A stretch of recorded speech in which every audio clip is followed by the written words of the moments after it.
find someone to... No, that's perfectly all right. I'll move around a little bit. I'll try to... Does the frame catch pretty much to the edge of the... Yes. If that's good. So I do have a whiteboard, so if you guys do ask questions and I know an answer that will be suited to draw out a diagram, we'll totally do that. Okay, cool. So my name is Holden Fenner.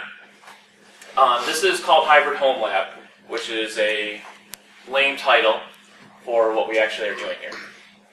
The whole point of this is, I think most of us at some point have run a VM. But there's a couple things that you run into with VMs, and one of them is we tend to screw them up pretty quickly, and then you want to get to that consistent starting point again, right? So you break it, you want to start over. And for a lot of people, that can be things like snapshots, but that can get a little heavy to do, and that can also be a little bit of a problem because not everything is really snapshotable. There are things that depend on time, like so Microsoft Windows, for example. If you just decide that you're going to snapshot Windows and it's in an evaluation period, right, it's going to figure out that the time is wrong, and then you're going to have to start playing games with the time to keep it from not thinking the time is wrong. So there's a lot of benefits to just building. Please come in. You're more than welcome to find out if I was supposed to be going recording from here or the other room. So, okay. So I'm going to be here and running back and forth. Because I don't think we lost our other video person. Sweet. So basically the idea here is, one, how can you introduce automation to something like VMware Workstation or VirtualBox? And there are people that have solved this problem before. And then the other thing is, what if you want to run a lot of stuff, but you don't need it constantly running, right? So let's say that you're getting out there, and you're like, I want to practice enumerating a network. I want to get in, I want to practice pivoting, cutting through this network that might have 50 different hosts that I can get into. Or I want us to deploy specific vulnerable hosts to hide among those machines that you've just built. So how can you do that in a fairly rapid and repeatable environment? And so most of the people I've seen approach this problem so far have decided to charge an awful lot of money for it. And I think there's some really, really good open source tools. I'm not as far along with this as I would like to be, but I will show you a bunch of stuff I'm working on as I go that direction. If you find that you have a particular use case, there's going to be a lot of time for you to sit down and say, hey, this is actually what I'm trying to do. So I expect, we had a talk last year with Adam Vincent about Ansible, and we had the gambling thing. We had people taking notes. We had people that were trying to do things that we weren't even talking about, but that we knew a little bit about. We had one lady that was extremely worried because Firefox had just been upgraded, and NoScript didn't work anymore because it was a new Quantum, and that was one of the plugins they hadn't updated yet. And so I get on a machine, it's a Windows 7 machine that hasn't been patched in 4 years. Oh. Right? So it's a good learning experience, and I just never know what I'm going to get. So we will have plenty of time I'll talk at you for a while, then we'll have some breaks and some lab time, and then definitely towards the end as we get to lunch, it'll just mostly be focused on what are you specifically trying to do? Is there something I can teach or help or work with or even learn from? Okay, cool. Do you guys know what Parkinsons Law is? If you were at the morning keynote yesterday, she mentioned it. It's really cool. Parkinsons Law says that work will expand at the time available. And so I started this like 2 months ago, and oh boy, did I do things that had absolutely nothing to do with this presentation. So there was, at one point in this process, I had just decided to do what I thought would be a simple update to my system. Ended up reinstalling the whole system because my graphics got all wonky on Fedora. And so that was 8 hours of my day that I can't get back. Let's see if we can, here we go. Okay, so what this is, I'm just going to throw a bunch of stuff out there. You may have heard of it, you may have not. If you have heard of it, please allow your attention to wander freely. If you haven't heard of it, please ask questions, right? Like I'll tell you everything I know, and I'll tell you where I'd go or how I might phrase a question to Google, because your Googling gets better, the better you know how to ask the question. What this is not supposed to do is show you how to do everything in every possible configuration. So if you have something going on with you, I will totally work through you, but I'll tell you I'm not a Windows guy, first and foremost. So if you are using Windows, we might have to learn stuff together. But the installation guides are really pretty good, and I found that when I got into the how do you install stuff, I had like 29 slides on every possible, this might happen while you try to install, that might happen when you try to install. And that wasn't really the point of what I was trying to do. Okay, so So dream, I firmly believe, is another word for scope creep. And the whole point of this is to basically be able to sit down and say, hey, I'm here for the next 4 hours. I want to do X, Y, and Z. And I've found a way to get access to some systems. So how can I make sure that I can deploy that environment and actually do what I came to do, rather than sit there and figure out how to build a lab. So I think anytime you ever see somebody put together a CTF, there's a lot of time up front in building that CTF, and the more you can automate, the more you can actually concentrate on the fun stuff, which is breaking boxes, defecting boxes, building flags, the stuff you actually came to do. And what I've found out whenever I've tried to build a lab is that's exactly my problem. I spend so much time on the back end trying to build the stuff that I never really get to the fun parts that I was actually there to do. So why would I use cloud in this? So cloud, you know how everybody gets out there and say, hey, cloud's going to save you money. So the problem with the cloud is that it really will save you money, but not if you try to use it the same way that you try to use regular bare metal. Because in a regular data center, you're already paying for the power, you're already paying for the cooling, you're already paying for the life cycle of that machine. So it makes sense to run things 24/7. Use as much of that capacity as you can. And that's actually where virtualization comes from to begin with, right? Because we figured out we had these huge data centers that mostly didn't use all the capacity they had. So how could we compress that stuff onto the bigger machines and make sure that they could run as efficiently as possible? So cloud takes it a step further and just says, all right, well, you also probably don't need to run everything 24/7, right? So as we've gotten better with that automation piece, we've gotten better at figuring out, all right, when do we actually need a service available? And so you'll see some data centers where those services will follow the sun around the globe. I just don't need as many web servers at 2 in the morning in North America. So maybe I can scale down, but over in Japan or China, maybe that's their peak time. So let's shift what we're doing over there instead of running exactly as much in both places and paying exactly as much. If you try to do that model and you try to bring that to the cloud will not be cheap. It won't even be close. But it also takes a lot of architecture, right? So you do have to consider all those automation things. And then I don't know if you guys have started to follow cloud at all with trends, but one of the things that's happening in cloud right now is something called the edge. I don't know if anybody, does this sound familiar to anybody?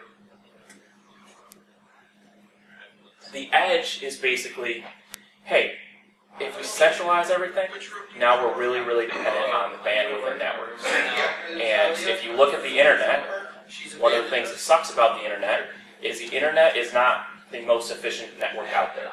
The internet's not designed to be an efficient network. The internet is designed to be a cost-efficient network, meaning that I'm going to take the cheapest path to get you data, not the one that gets you there the fastest. And in addition to that, we find that things like Russia and China, where they trick the internet and will bring your traffic across into their world because they want to look at it, right? So if you guys look at some of the stuff that's happened recently, they flat out lie to BGP, and then it moves traffic all over the world. So one of the counters to all of that is to actually move your compute back out to where you actually need it. So we're moving from that centralized model back into a more decentralized model where somebody might ship you a computer for as long as you need it. So Amazon has one example of this. They call it Snowball. And what you essentially can do is say, hey, I want this environment like your cloud, and they'll ship you out a machine for like 10 days. And if you have terabytes and terabytes and terabytes of data, and you want to do stuff with that, you can actually load it up locally and then ship it back to Amazon. Amazon will plug it back into the data center rather than trying to shove it all over the network. So that's the advantage of the cloud, and that's the advantage of the edge. And so one of the cool things for the edge for us is the edge kind of fits perfectly into what we're trying to do. We probably don't need a whole data center, but a couple machines that are available locally for an environment like this, that'd be awesome. If I could just have a box sitting right here that is exactly what you'd get in Amazon, but we could all use locally without having to congest the network and go do all those bandwidth-intensive applications. That'd be pretty cool. So that's what the edge is. This is the bulk of what I'm going to talk about right here. So we're going to run over some automation tools and some concepts. I will tell you there's a lot of overlap in all of these tools. A lot of these tools can do really, really similar things. it is something that you want to pick based on what's most appropriate to you. You might want to pick Ansible because, you know what? You know Python. You know Python really well. That's what your team uses, and you know you can extend Ansible really well. And that's really cool. And then Vagrant is a Ruby-based application. So maybe you look at Vagrant and you're like, I don't really have that much experience with Vagrant. So you skip over and you come down to Terraform. They're all kind of based on different technologies. So play to your strengths. What's most appropriate to your team and what you're trying to solve. And generally speaking, that's going to be the direction you want to go. So if you've never heard of the concept of idempotency before, idempotency is basically the idea that no matter how many times I run a piece of code over a box, it should not do anything except bring the box into the state that I've defined in that script. So if I say there's supposed to be a web server running on 443 with certain certificates, I should be able to run that script as many times as possible. And what that script essentially will do is figure out how to get me to that state rather than me actually saying, all right, I need you to go out, copy this down, I have to hash it, I need you to make sure that it gets copied down, write a bunch of logic in there. Things like Ansible or Puppet or Chef all work through that for you. They figure out how to get you there, and they'll provide you a module saying, hey, you want this file? Tell me what the file is, tell me where to go get it, and I will go solve everything else for you. Vagrant was originally developed by a guy named Michael Hashimoto. And so if you guys haven't heard of it, he's got a corporation called HashiCorp. And a lot of these tools are HashiCorp tools. And so Michael Hashimoto sat down and said, what can I do to give my developers consistent environments that match production as well as neatly as possible? Because one of the big problems with developers is they'll work on something, they'll get it running on their machine, they pitch it over the wall to Ops, and Ops goes, guys, this doesn't work. And they'll go, it works on my machine. And then you have Ops trying to figure out how to make those two environments match. And so you get some janky stuff in there. What's cool about Vagrant is this is a good time for them to integrate with their Ops environment or Ops team and actually say, hey, go build me a machine that matches production as nicely as possible. And Vagrant can build bunches of machines. Build me a machine that matches that production environment as nicely as possible, and make sure I can repeat that environment. So as I'm working through my code, I have a stable and consistent environment. And so hopefully what you get back over the wall is something that will actually plug into the real environment rather than just what they've made changes to in the libraries they might have made changes to make things work. Packer is very cool. Packer will take stuff from an actual ISO, or it will take it from a virtual hard drive, and it will actually build out one of those Vagrant machines, or really any disk image you want. So if you've ever used KVM before, they have stuff like Install, does very similar things. What's very, very cool about this is Packer will handle a bunch of different providers, and for them, providers are hypervisors. So you can have it build something for Amazon, and for VMware Workstation, and for VirtualBox, and for QEMU, and for Google Cloud. You can have it build 7 or 8 different images that all run the same scripts over them. They're all machine image to those different platforms. And what's helpful about that is now I can deploy anywhere I want without being different. So if you're talking about something like a hybrid cloud, and you want some of your stuff over in Google Cloud, some of your stuff over in Amazon, and some of your stuff on a local OpenStack install, and you want your developers to be able to work on that locally on their machine on VMware Workstation, that's where Packer would shine. So it's basically an approach to all of those systems, as opposed to what most of the tools we have, which will build one hard drive with one specific type of hypervisor. Terraform is orchestration. It's cloud orchestration. It's very, very similar to what Ansible does. What's cool about Terraform, the difference of Terraform, is that you can tell Terraform, this is everything you need to build in my environment, and Terraform will work through and say, what can I build in parallel? If you've defined this thing all the way at the end, Ansible will run top to bottom. Terraform will say, hey, this thing you defined at the end of the file doesn't have any other dependencies, so there's no reason I can't go out and provision DNS. But if it's sitting there and saying, you actually haven't provisioned this box, and in order to populate DNS, I need to know what the box IP that doesn't exist yet will be, now it will say, all right, provision this, then run DNS. But if you're doing it against like 3 or 4 different cloud providers, they can all run in parallel. So it basically has this dependency graph, not unlike Git, that it'll work back through and say, hey, how can I do this as fast and efficiently as possible? And that's what Terraform does. Like I said, you can do a lot of the same things you can do in Terraform with Ansible. They're both good solutions. It just depends on the approach you want to take and how much you want to have to teach your ops team. Vault. So Vault approaches something called secrets management. There's also something called Ansible Vault. But Vault is basically, how do I store things like passwords and make them available to systems that are constantly coming up and dying? So what Vault essentially does is say, hey, can I give you permission to use one password? And a good example is something like a root password. So root is a consistent, pretty much you can have one password. And rather than saying, hey, you have to know that root password and maybe have the same root password everywhere, or have to manage how you keep track of that root password, you can spit it in the Vault and you can say, hey, this person that just joined the team has permission to reach that Vault or that root password anytime you want, which means that you can have another piece of automation consistently changing the root password in the background, and that at any given point in time, they know they can reach in the Vault and pull out the current root password. You're going to be fine. So you disconnect that, hey, I know what the root password is, and I installed it, and it's a good way to track who used root passwords, because that sometimes is not something we're great at, right? Most systems I've seen, people that know root passwords, know root passwords. It's just the way it is. They don't have a really good set of controls. They may say you're not supposed to log in as root, but if a system's truly and well hosed, you probably need to log in as root. So Vault's a good approach to how do I take that. Same thing, it can store a bunch of stuff. It can do some very, very cool stuff. SSH keys are a very cool one to me. So there was a really, really good talk about Netflix. Netflix has figured out how to break the internet at various times. They are an extremely interesting automation platform. They have an engineering team that managed to scale and come this side of breaking the internet, and Netflix fired all of them because they needed to figure out how to not break the internet. They said, hey, you guys figured out how to get us this much traffic, and we think you could probably figure out how to make it so we don't break the internet. But we're going to bring in people that know how to not break the internet right this second. And they fired them all. And Netflix's policy is if you're that good, you're not going to have trouble finding a job. For the most part, they've been right. It's a very, very different culture. Netflix essentially has an approach to the world that says, we don't expect you to work for us forever. You're going to work here, learn some things, and move on. It's an interesting culture. It's one you can get away with when you live in an area that is as talent-rich as they are. But it's certainly not something that scales to everybody.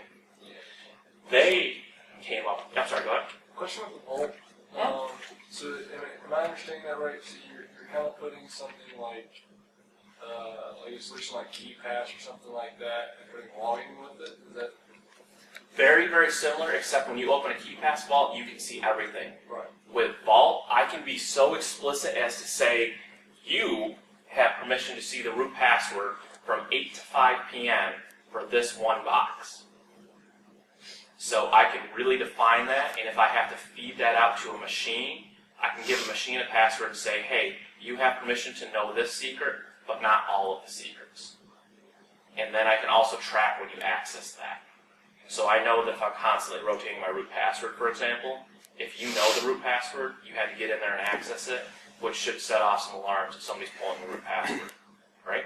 Probably for a completely legitimate reason, but if it wasn't for a legitimate reason, you should know that at 3 in the morning somebody tried to pull it. So that's Vault. Very similar to something like KeyPass or LastPass in the sense of, hey, here's an encrypted store for all my secrets, but it's actually where they make their money is on the access of those secrets. So a good example of secrets for SSH. So Netflix comes up with this thing called the Bless Framework. They come up with this thing called the Bless Framework because they saw a case study. And what happened was it's a really good video, it's on YouTube. They found a company, and this company had built all of their infrastructure. And then one of their sysadmins said, I'm taking my ball and going home. And they came in, and wouldn't you know it, all their infrastructure was burned to the ground. So they built their infrastructure again. They had infrastructure as code, they could do that. They came in the next day, and there's everything burned to the ground again. So now they're calling in an incident response team. The incident response team makes sure they're changing all their SSH keys, doing all this 9 yards. They build everything up, and it gets burned to the ground again. And what turned out had happened was this sysadmin, while he was there, had gotten access to one of the other sysadmins' laptops. And he was pulling the SSH key every single time they changed it. Didn't matter how many times they changed it, the point of failure was going to be that guy's laptop. So what Netflix said was, how do we prevent that from happening to us? How do we give our developers as much latitude and freedom to use the things they want to use, the workflows that will work best for them, while also ensuring that we have some sense of security around this? And so what they came up with as a solution to that was SSH certificates. SSH certificates have existed for a very long time. Have you guys all SSH before? I'm sure we've all gotten the thing that says, hey, do you trust this host? That is the SSH equivalent of going to a web page and saying, hey, do you really trust this is google.com? This is a self-signed certificate. So this thing that we tell everybody, if it's a self-signed certificate, you really got to think about this one. Like if it's on your local network, you could probably tolerate it, but definitely on the internet, that's danger, Will Robinson. We SSH all the time and just ignore that. So what an SSH certificate does is, and the key difference between a certificate and a key is that somebody else has assured you by signing the key that they are who they claim to be. And so when you talk about the internet, when you talk about HTTPS, you have that set of root certificates that exist in your browser, and those are people that we theoretically trust. And I cannot emphasize the word theoretically enough there. And those are people that we trust to have gone through and validated that a website is really owned by the people that say they own the website. That to varying degrees, some places actually go out and say, do you have a brick and mortar business, and do you have an address, and can you prove with an LLC that you are who you say you are, and that you match to google.com. So there's varying degrees of certificates that you can trust out there. Some are verified all to that level, some are verified like Let's Encrypt, and they just say, hey, do you have the ability to change DNS? If you have the ability to change DNS, we're going to assume you are who you say you are, here's a certificate. We don't do that in SSH very often, but you can. And one of the cool things about SSH, when you sign a certificate, is now I don't need to put you in my authorized key files, because if the machine trusts the person that signs that certificate, then you're going to be able to get in, and they're going to look at it and they'll say, you must be this user, the certificate's signed by somebody I trust. You must have all these capabilities, so the certificate is signed by somebody I trust. With SSH certificates, it's very cool. If you've ever looked through the SSH options, you can do a bunch of stuff. On a certificate, I can limit those options. So I can say, you may do this, but you may not forward ports. You may log into the machine, you may not pass through the machine. There's all sorts of things you can do with a certificate, very, very cool stuff. But probably the most important thing that Netflix realized was that certificates could be time limited. And so what Netflix did is they implemented this thing. They said, AWS, we're going to trust you. We're going to trust you to be able to authenticate our users. You go through two-factor authentication. If you're into AWS and you say that you're Holden Fenner, you know what? We're going to trust that AWS verified that. And then we're going to use a Lambda function. And if you want to get to a server, I'm going to issue you an SSH certificate. And I'm going to time limit it to 4 minutes. Meaning you have enough time to log into that server, but if anybody steals it and tries to come in behind you, there is a very narrow window in which they will have to use that. And what they found was that just because your SSH certificate expires doesn't mean that your session will quit. So if I've authenticated into a server, I can start doing SSH work across it, and that's fine. If I need to get in an hour or two later because my session breaks down, I go grab another certificate. But I can work for several hours, and this is not an inconvenience to my developers. So what they also did at that same time was build jump boxes, and they basically said, hey, SSH into the jump box with this time-limited certificate, and then there's another option you can put in SSH and let you proxy and say every box behind the jump box, I want to SSH through that jump box. So I'm going to use that first barrier of entry, I'm going to make difficult to get into. And then everything behind that, if you set up SSH right, will be invisible to the end user. They're able to get where they need to go, they're able to do the things they need to do, but I've also instituted that security that keeps other people from stealing that key from our perspective, unless they get into AWS and break AWS. Vault will do that exact same thing. So if you wanted to implement a very similar feature, that's a way to do it. Vault will issue certificates, you can have them trusted by all your servers, and that's the approach. Service discovery. So Consul does service discovery. This again is one of those problems that you have when you have stuff constantly living and dying. So how do you know how many MySQL servers you have at any given time? If I'm scaling, for example, web servers, the web servers being a really good example, I need 10 web servers during the day because that's the traffic I get. But then as things start to dwindle down at night, I only need 3 web servers. How do I know which 3 web servers are alive and which ones I killed? And how do I bring up the new ones the next day without having to just incorporate a ton of pain?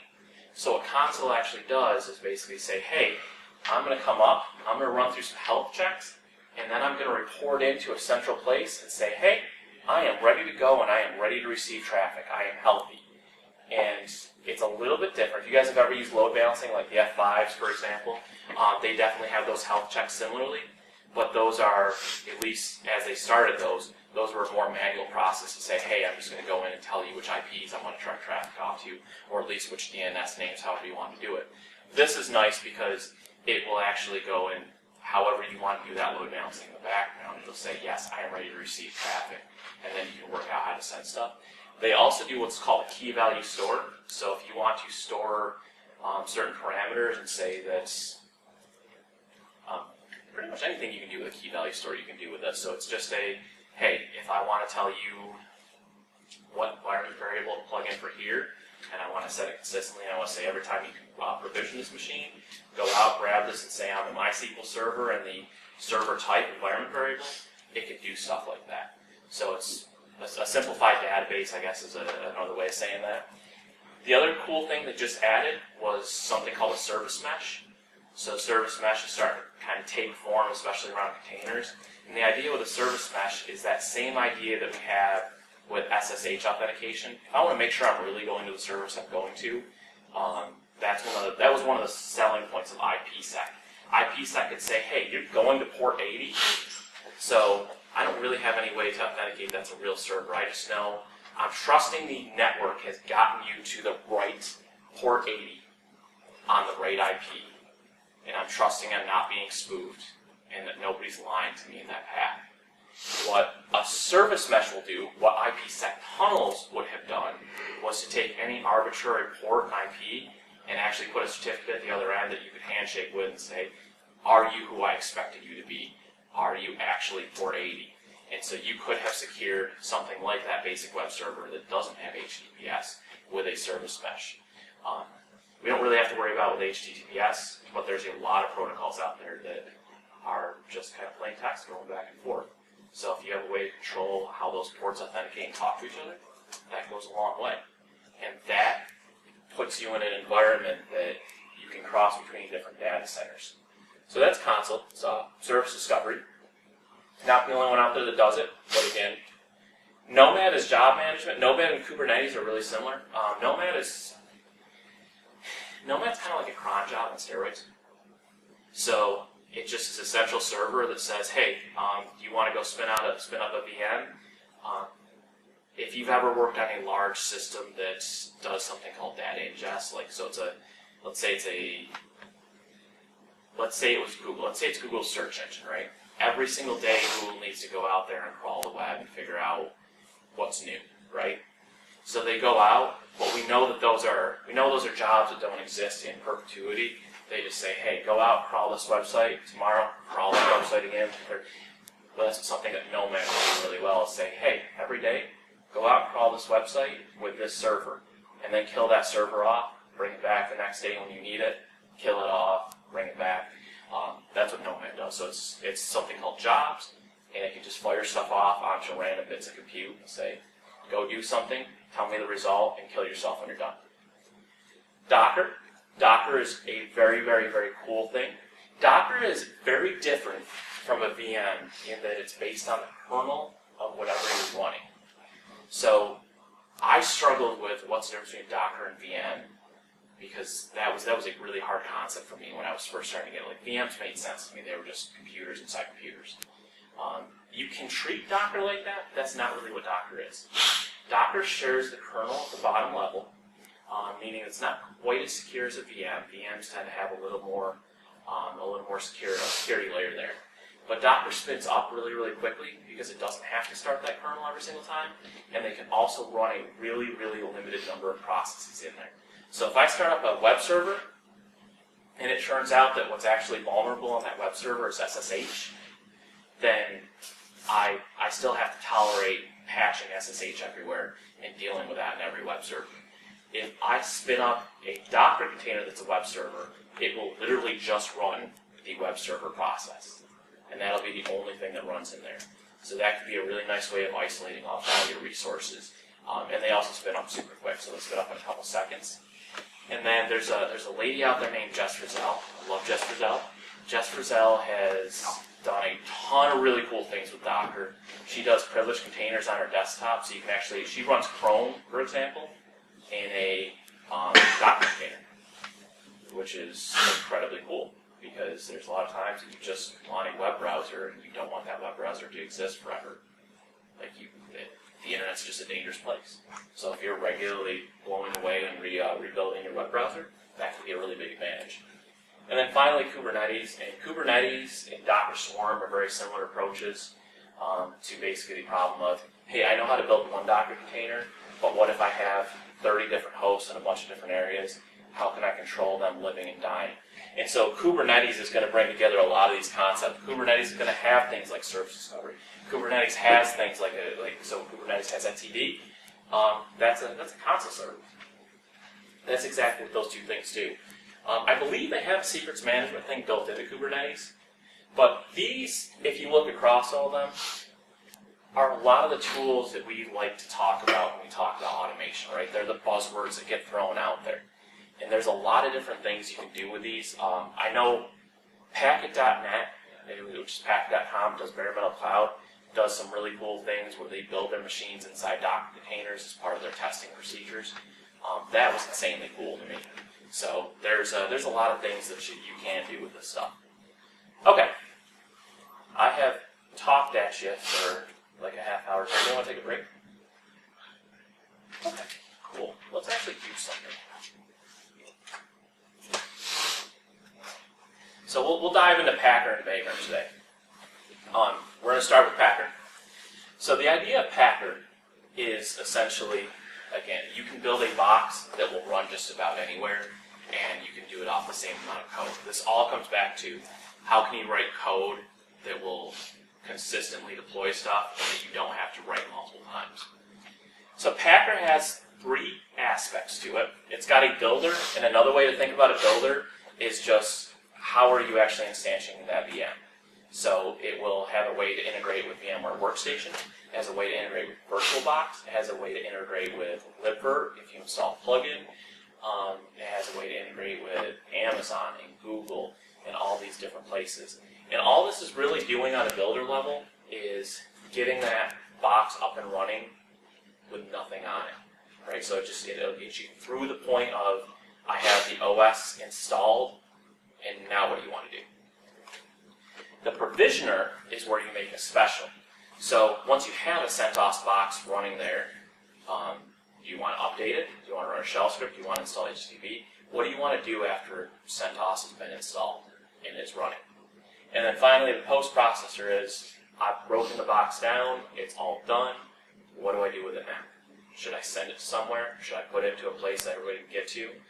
So what we'll do today in the post processor is send it up to the Vagrant cloud, which means that, hey, every time I build something, I can go store it someplace that everybody can get to it. So Packer, this is one of the things I love about slides. This did not look like this on my computer. It does look like it here. Packer is available at pack.io, and we'll walk around later if you guys need to. Installing it is a pretty straightforward process. You have to basically download a binary and drop it in somewhere that your path understands it. So on Windows, you may have to type the full path to get Packer to run. On Linux, you generally just have to drop it into like an updated directory anywhere, and that'll work. And then, if you don't have Git installed, you should install Git and go out and Git clone my project that I built for this, and you'll be able to follow along. All right. I'm not going to try to slow us all down and have us all follow along in the same process. There will be some time where I'll walk around and you guys can say, hey, I'm having problems with this or problems with that. All right. And then a Packer build is pretty straightforward. It just takes a JSON file in. So you just say Packer build and then the JSON file. And the JSON file is where all the magic happens. All right. If you are like, hey, Packer is a fairly confusing thing, there are people out there that have solved this problem in some grand detail. They really have. Box Cutter is probably my favorite. They have Windows builds. They have Linux builds. I believe they have BSD builds. I think they have Mac builds, although Mac is kind of funky because you have to be on a Mac to run a Mac virtual machine unless you are willing to do things that may or may not be legal. So Mac has some funky terms of use that I just don't like to deal with very often. Okay, so the builders are going to be written in JSON. We'll take a look at one here in a second. And the thing you have to remember about a virtual machine is a virtual machine is really just a file that is a virtual hard disk and some sort of metadata that describes how much CPU and how much memory it should get. Should it have a display? But they're generally pretty simple. So if you're familiar with VMware, this is a VMX file, right? It's just a key value. Hey, this is how many CPUs I want. This is how much memory I want. Do I want to have network virtualization? Things like that. In libvirt, it's called a domain, and it's an XML file. That's all this is really doing is saying how do you want to set this up so you get the resources that you want. The builders can run in parallel. So I will show you that VMware and VirtualBox can run at the same time. VirtualBox, VMware, and QEMU can't all run at the same time because VirtualBox and QEMU will both try to access the kernel the same way and will run into each other. So if I wanted to do this, I might tell that to build off on a different machine.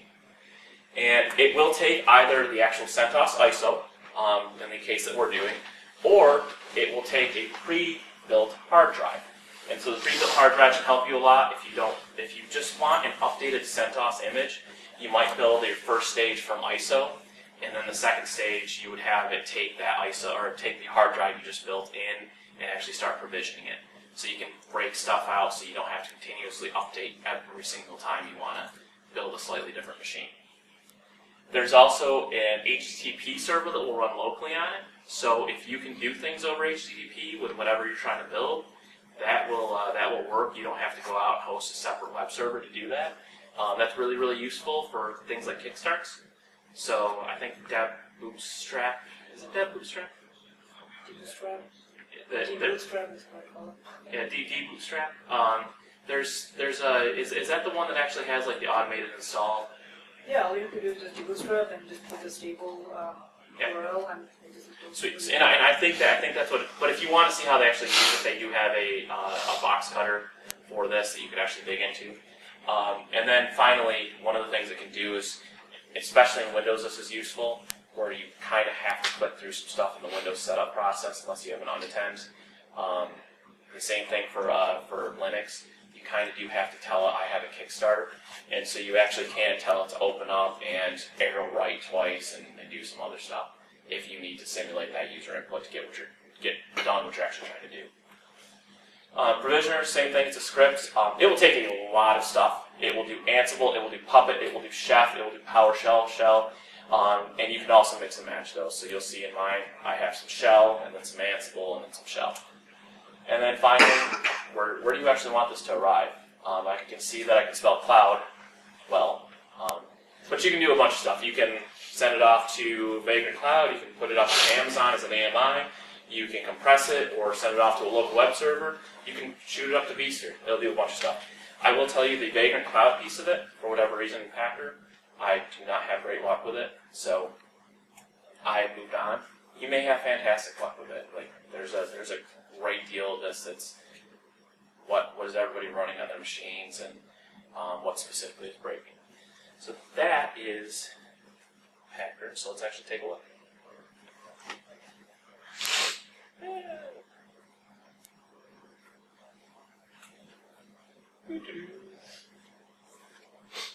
Okay. So this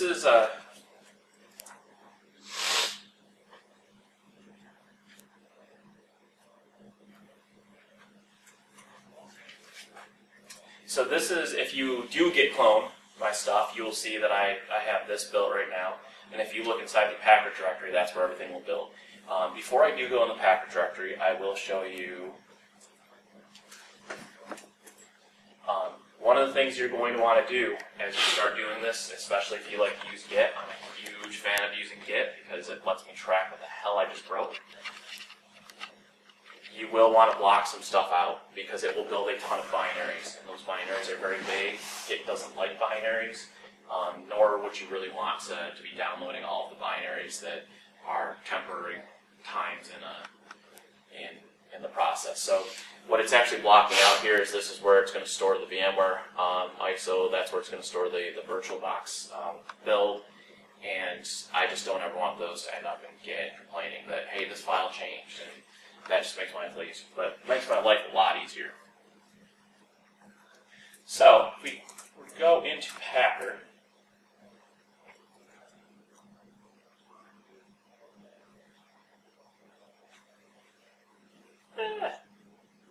go forward and a reverse. There we go. That actually worked. I think I just got lucky there. All right.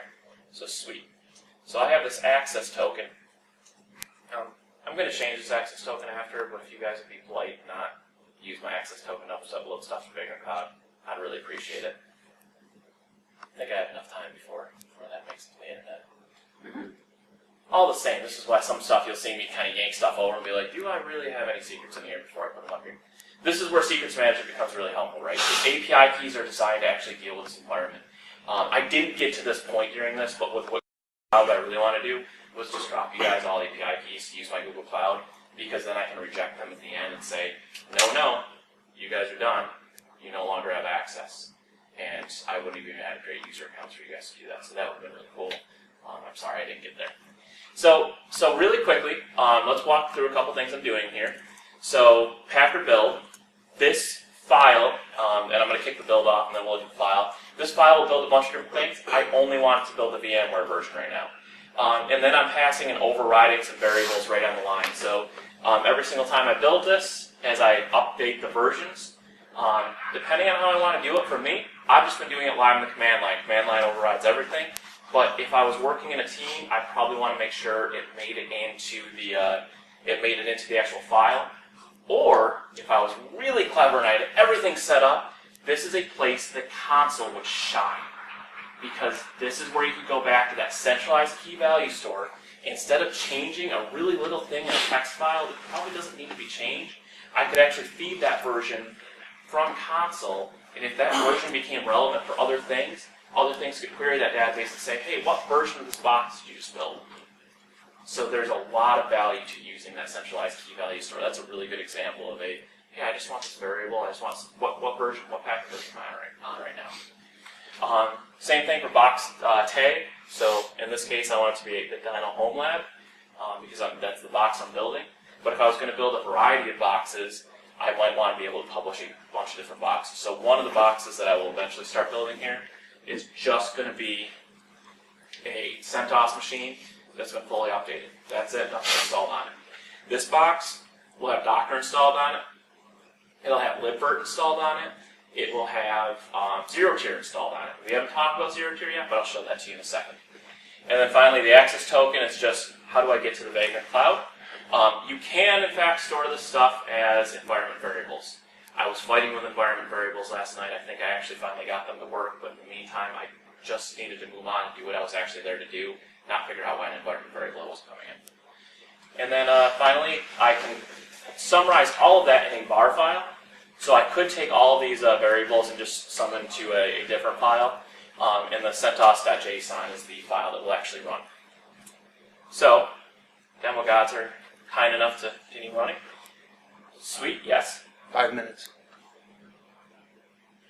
5 minutes to... till the end of the talk. You're at 9:40, right? Or 9:50, right? This is like 3 hours. Yeah, no, this is a I workshop. screw up? Never mind, my bad. Sorry. Hi, sorry. You made me, I was like... Yeah, I just this looked is the it up first time and I've then gotten to see anything. You're telling me to get out of here. No. I was Okay. like, sorry, my bad. No, that's perfectly okay. This totally must have screwed that. Dang. All right, so this is one of those things that happen. Sometimes there's two, like I said, demo gods are what they are. There's two ways you can solve this. One way I could actually delete that directory, or if I add a -f, I think I can add to that side. Nope, I can't add that.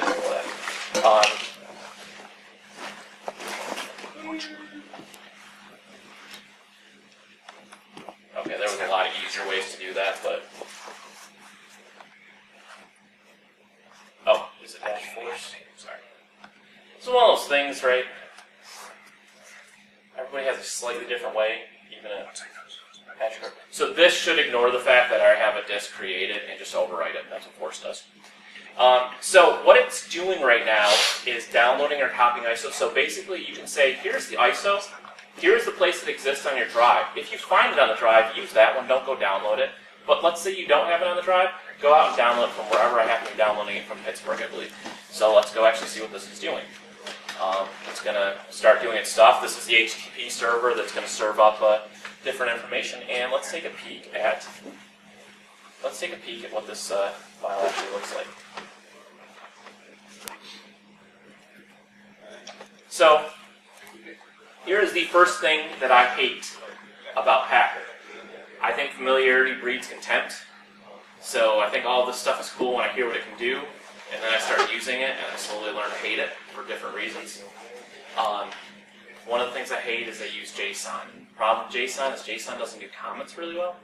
So they actually have this special field here with this underscore comment that you can use to add comments to whatever you're doing.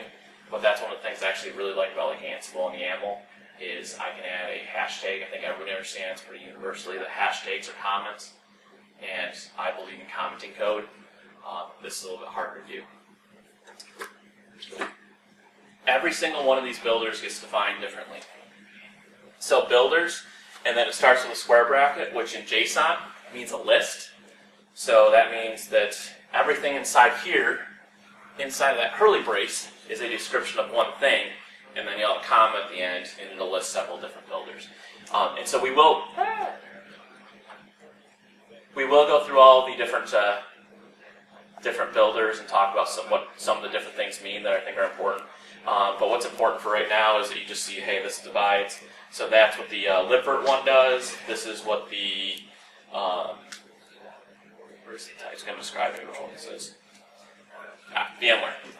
So you can set them all right there. It's in the type, and then just add just about anything that you want. So if you have custom VMX commands that you want to put in there, little key value things, you can totally do that even if it doesn't natively support it. Same thing, this one's a VirtualBox, and I pulled out, I believe, the parallels. Or did I? I pulled out the parallels. I did not pull out the parallels one. Alright, so if you do have Mac and you do use parallels, that totally exists. We will talk about the different things you can do with some of these builders in a little while. Okay, so this is one of those areas that's kind of weird. Remember how I showed you it was builders, and then provisioners, and then post-processors? This is just JSON, so you can actually order those any way you want, and for whatever reason, the box cutter people who I stole this from, thank you very much, actually do that. So they run the post-processors, and then at the bottom they run provisioners. I'm sure they have a method to their madness, but that does sometimes confuse me because I always like to look at the bottom of the file for the post-processors, and I don't find it. Post-processors, you can see that I am saying, hey, go create a Vagrant box, and then go upload that Vagrant box to the cloud. Every single time I do this, that's what should happen. And then, down here, is where you can actually see the provisioners. If you want to run a shell script, see all this junk over here? That is documented for you. So you don't have to be like, oh my god, I have no idea how to pipe that properly. What it's essentially doing is piping all of the scripts that are listed here into the system and using a pseudo password for it. So it's echoing the pseudo password and passing it and running it. So know that if you want to run a shell script, don't get too bent out of shape that you don't know how to pipe like that. They have an example that they explain pretty well in their documentation. And then, once I run that shell script and update the machine, I'm going to run all of my playbooks. And once I run all of my playbooks, I'm going to run another shell script, set of shell scripts, that are specifically going to clean the box up. And so some of these things are going to do things like write zeros to the end of the drive to make it as small as possible. There's a whole bunch of stuff that this will do. And again, I didn't have all this stuff. I didn't design all this stuff. This is stuff that I stole from the fine folks over at Boxcutter. Right? And they do similar things with Windows. So you can get to a state where Windows pretty much works and then start tweaking and customizing and trying to get it to do what you really, really want it to do. All right. And then you have all the variables you can set. So a brief note on variables. You can set them like this down here. You can also have them pull from the environment variables on that local machine. So that's a really, really good way to handle things like secrets that you don't want to do what I did, put them in the command line. They do have down here, they are supposed to pull from the environment tags. Like I said, I was fighting with them. I believe that I had a problem with capitalization and I misread the documentation. So what I thought the documentation said was that if it's lowercase here, then it needs to be capitalized in the environment variable. I do not think I was right about that. But it is all JSON. The only tricky thing about the environment variable is theoretically you should be able to use them at any point in the system, but for whatever, they said it was simpler. The folks at Packer actually went ahead and said, if you're going to use an environment variable, you have to set it equal to another variable, and then you have to call it up at the top. So really briefly, where it says user, that's just another way of saying it's a variable that you define. There are variables that are not user variables, and so we'll take a look at those when we actually dive into these builders up here.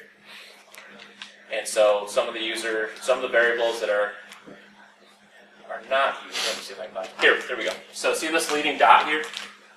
That's another way of saying inside that builder, whatever the HTTP server that you started up and the HTTP port that started up, it will take off the system. So you don't need to figure that out. If it's going to start a web server for you, that's how you can get to it. So you can use that anywhere you might have to make a web server call.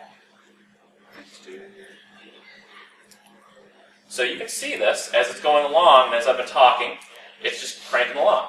And so it goes through. And so it's going to start. I gave it a force, so it said, hey, I'm going to clean up all that junk, and now I'm going to create your disk. I'm going to create that VMX file. I know how to do that. I'm going to create your HTTP server, and then I'm going to start the machine up. All right? And you can, if you want to, connect over VNC to reach into the machine while it's building. You can also, if you want to, actually run VMware Workstation.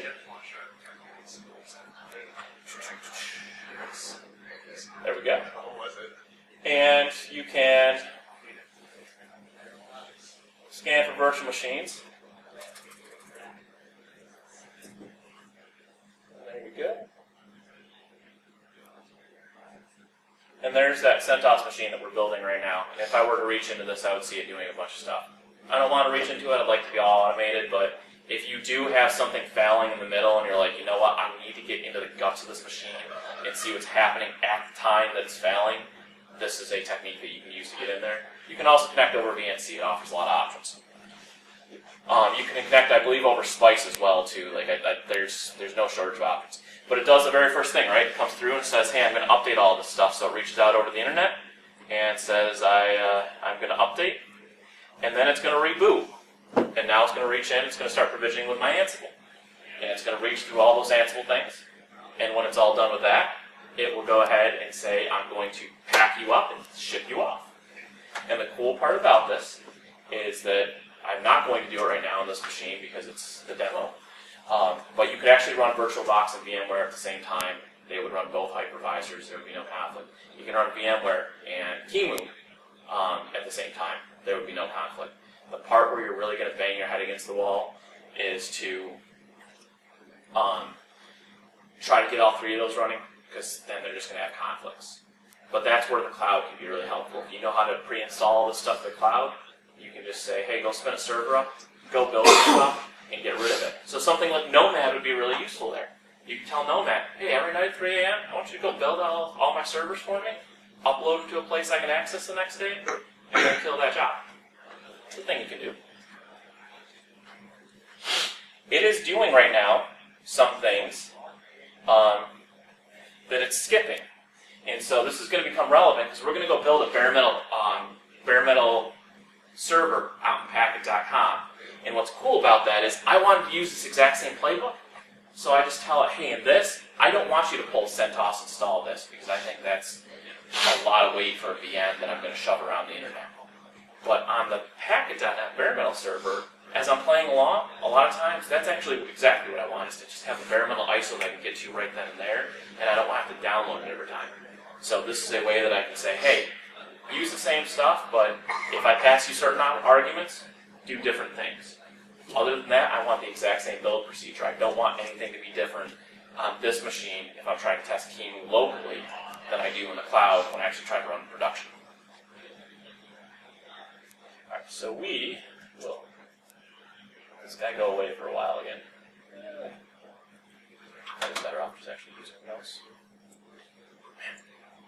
Okay, so builder. So we'll talk a little bit about this. They have this thing called an accelerator. If you guys have never used libvirt before, virtualization on Linux is a little bit weird because with things like Hyper-V and VMware, they just kind of are. You get ESXi, it's a hypervisor, it has everything there. If you want to automate all those things, you pretty much have to get vSphere. There's not a bunch of different packages.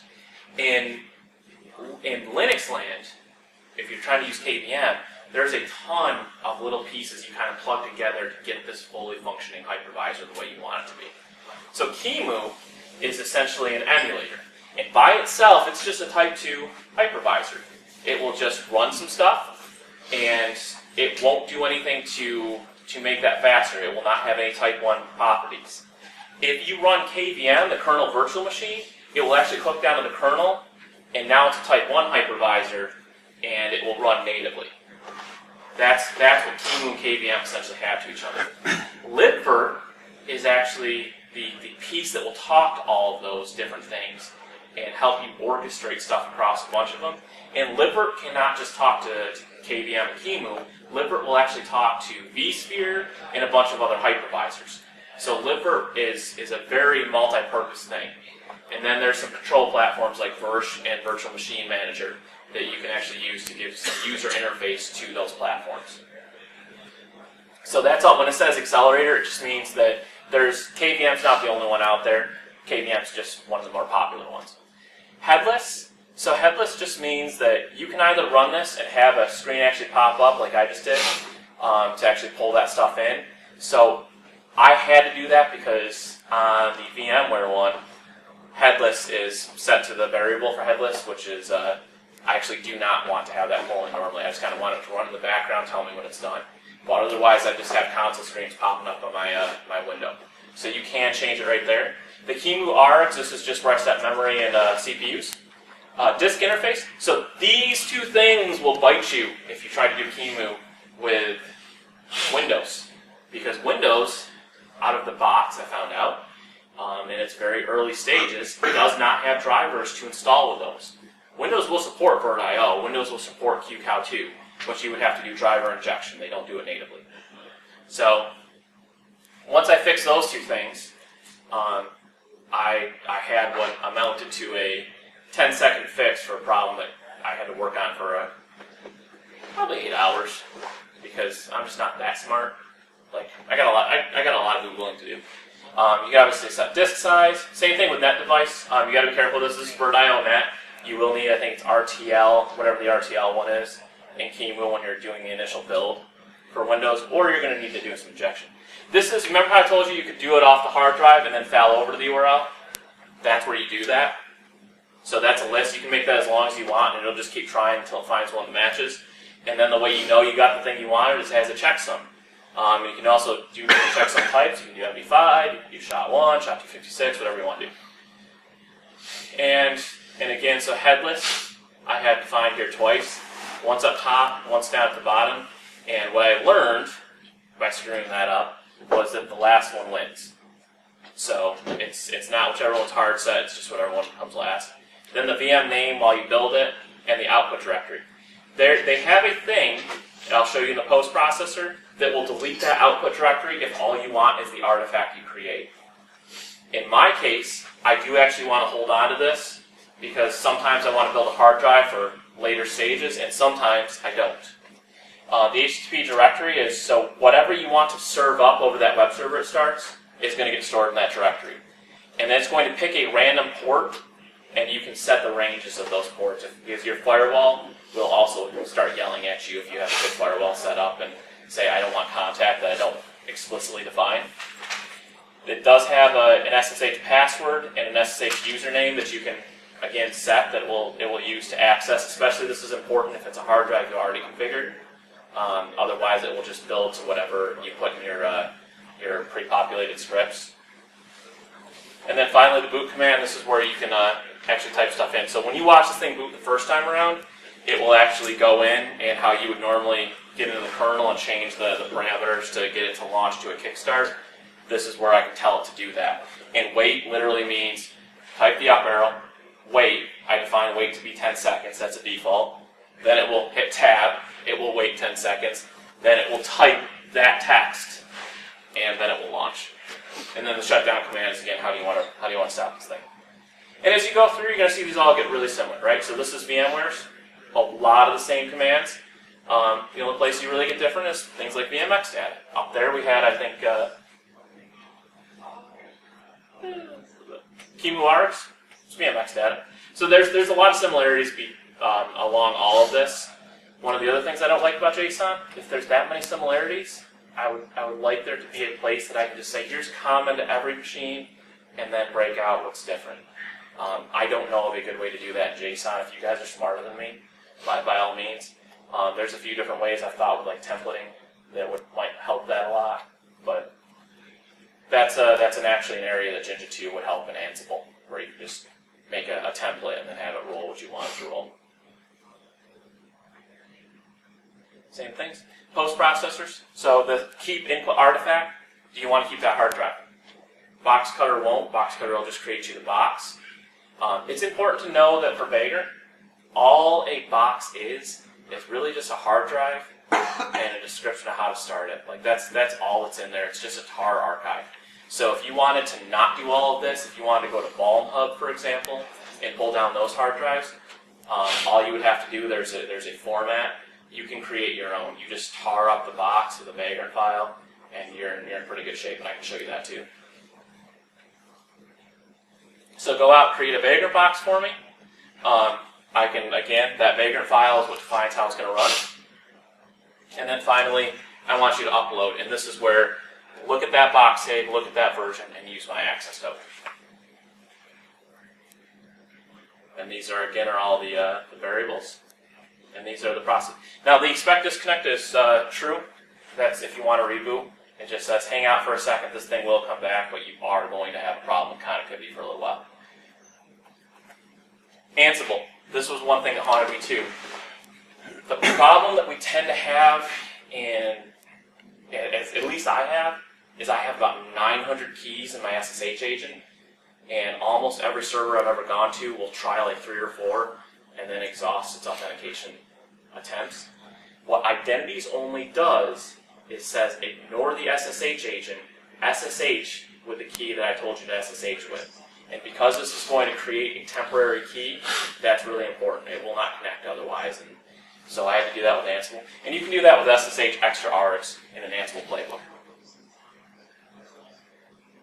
So I have installed Docker, and I have installed libvirt, and I have installed ZeroTier. And then finally you go through the variables down here. And again, it's saying take all those variables, pipe them, include them as your environment variables, and then run all of these. Could these all be Ansible?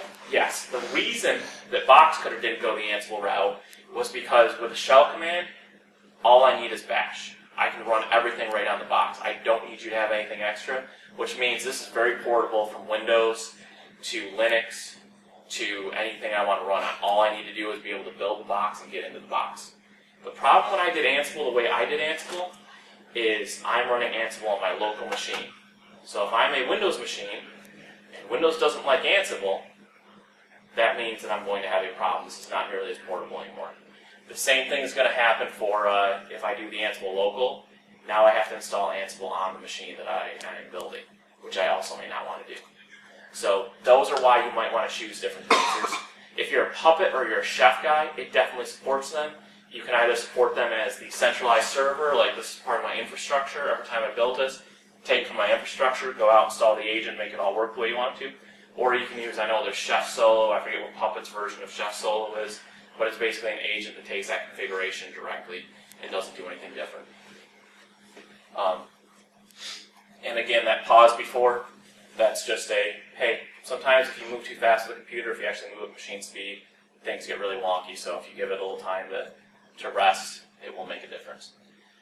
This is actually where I define a lot of the stuff that you saw up at the top. So the headless, I don't have defined. Usually I define that right on the command line. Install Vagrant key. So that is an opportunity. There's a default. When Vagrant runs, you install a default SSH key, but the private and public key are available on the internet. They are part of the Git repo. Vagrant is different because when Vagrant starts up, it uses that default private and public key to get into the box and immediately changes it. You know how there's default passwords and we tell everybody, go change that shit? Nobody ever changes it. Vagrant doesn't leave that to the user. The very first thing Vagrant does once it gets into that brand new box you spun up is change the key. But in order to get in, it does need the default. You can also see this is where I decide to point off to go get my stuff. Yeah, these are any variable that you might need. And so these are two that I had added towards the end. So let's see where we're at on. So this is one of those fun things, right? This is a demo, and of course there's going to be a problem. So the problem that's actually having in this is at the 0 tier install, and I have definitely had this problem before. 0 tier.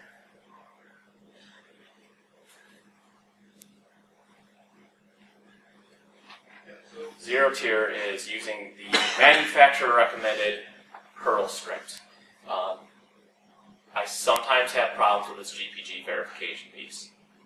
So one of the things that I do want to go back through is what this is actually doing is going out and installing a repo on the machine. I do want to go back through and rewrite my playbook to just go grab the actual repo file and install the package without having to do verification like this. I can inject trust without having to use GPG. It does not always work perfectly in the system. All right. This takes a while, right? Like building each one of these takes a little while. So that's where it's helpful to really stage it out and say, hey, let's build an updated machine, then let's go install 0 tier. So if it fails like this, I don't have to go all the way back to the beginning and reinstall everything. If we look though, because I've been building this for a little while, there is hard drives for my various versions. Alright, that's just a QCOW2 image. And if you look through here, I have one for VirtualBox and I have one for VMware. I'm not sure where it's hiding out here right now. Maybe I don't have one. Maybe I did delete the one for VMware. But those are those input artifacts that it was talking about. What I'm actually outputting is over in here. And so underneath each one of these is a fully functioning Vagrant box.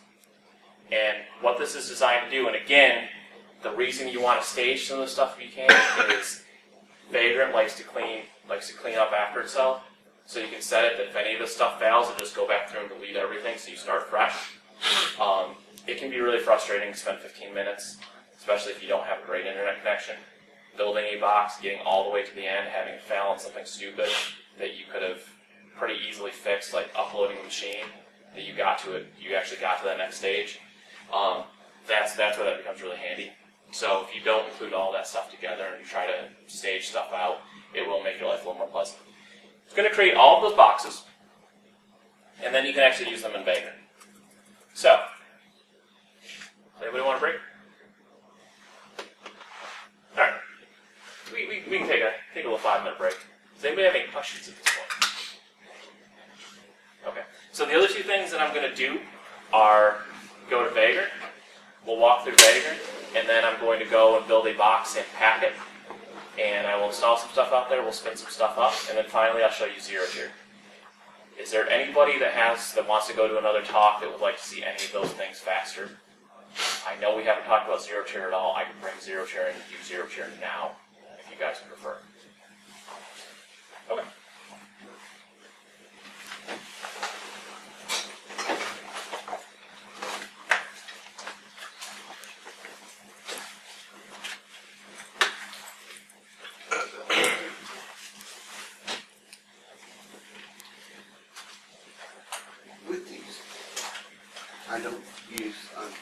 I was interested because of my own stuff. None of these targets. So these will all work on a local machine. Yes. Correct. Yeah, so the whole point of this is stuff that works locally that you can extend to like Well, I think I told you that you told me to remind you. You did, but you gotta have all this stuff downloaded. yeah. So when you say you're running at home, so maybe this is a conversation I really want to have, right? Like I know what I'm wanting to do, but when we gave away my phone, so what would you want to do? Well, Surprisingly, thanks to word. 3 servers in home. Barely. Okay. One of them is with virtual.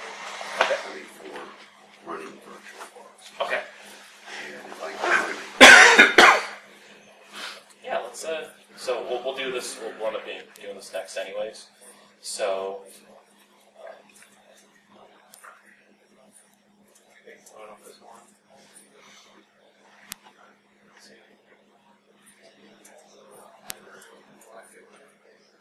and you built the script, you didn't download it somewhere. which one? The one that you're running right now. The one I'm running right now, I started with what Boxcar gives me, Web app itself. and then I started tuning it like it didn't have chemo in there by default. And chemo was definitely something that I wanted because I'm super back. I get why we use chemo. So we've got. Yeah, and that's not going to be for everybody. It just was what I was trying to do because it's what runs on production and like we did have some issues. So and these are things, and it's got a really rich ecosystem around it. It's well supported. There was just a lot of reasons. VirtualBox is cool. VirtualBox is support as a virtualization. VMware Workstation is cool. VMware Workstation is like You see, I used to run VMware, but I switched over to the virtual box. in VirtualBox, there's nothing wrong with it. I mean, every once in a while you'll run into stuff. There are people that are going to check out VirtualBox for no other reason. That's pretty great. It's a 3-hour. Yeah, we are you good? I'm walking around checking on everybody. No, I wanted Sure. to take a break and just walk for a second because I wanted to figure out where to go to locate a Red Bull. But yeah, Yeah, tell me Because about our it. business live, Best I can do is coffee. yeah. Well, hey, you know.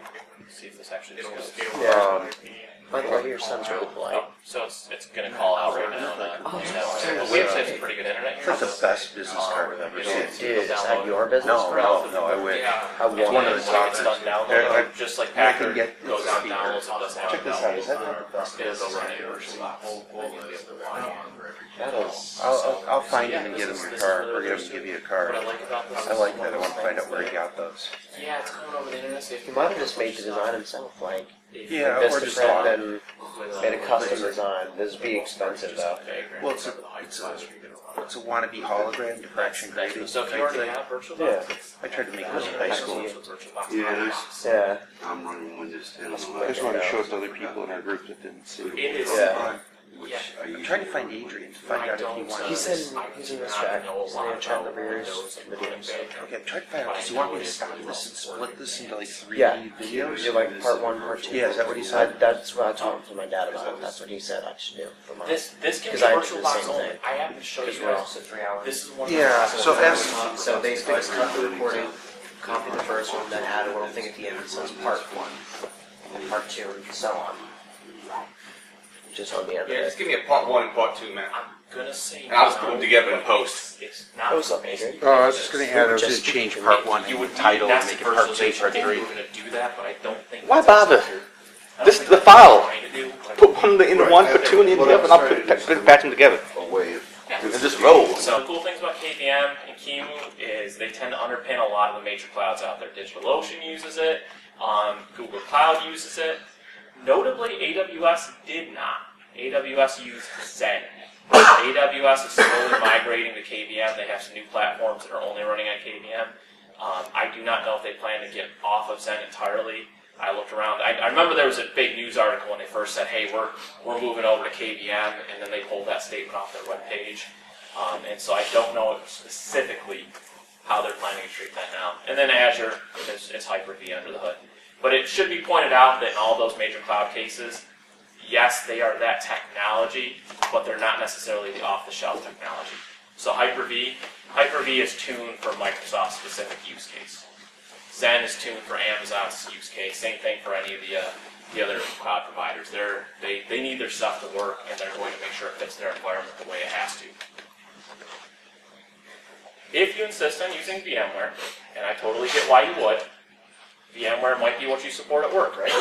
If you've not heard of the vMug Advantage membership, you should totally check it out. Because if you look at VMware Workstation, I think when I looked at it last time, you were paying just shy of $200 to get a license to Workstation Pro.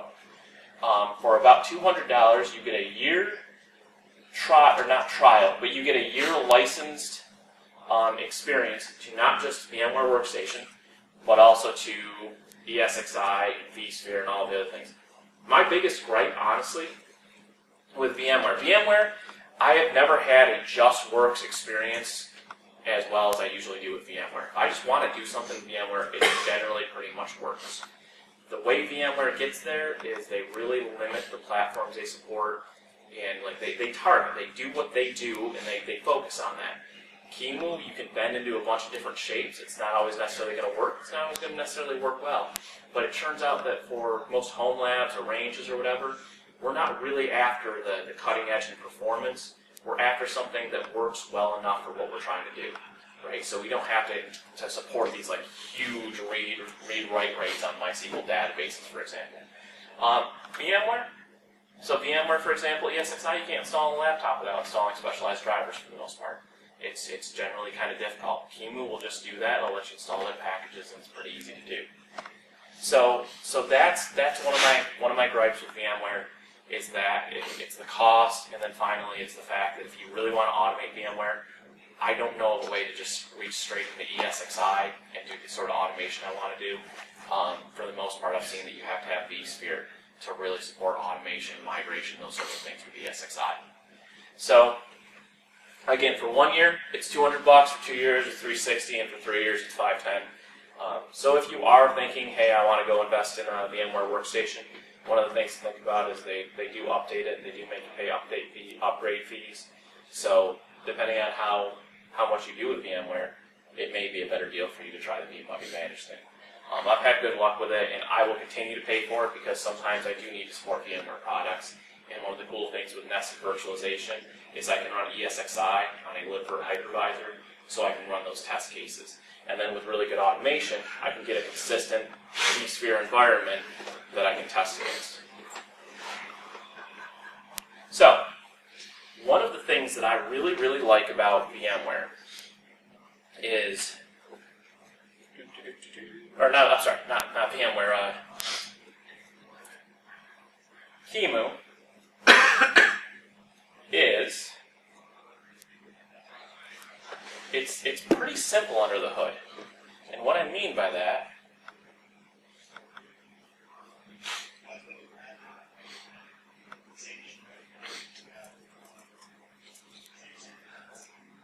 all QEMU does when it starts up is essentially run a command. And this is the command right here.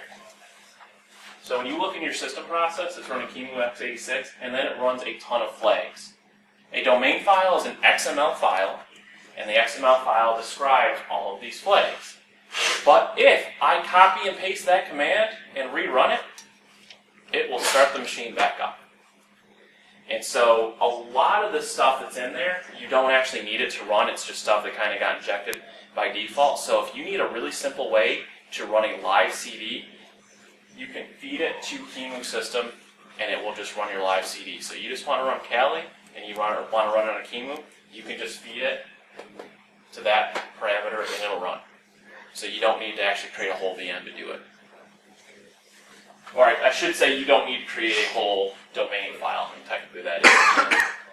So that was one of the things I really like. The other thing I really like about that is if I have good shared storage,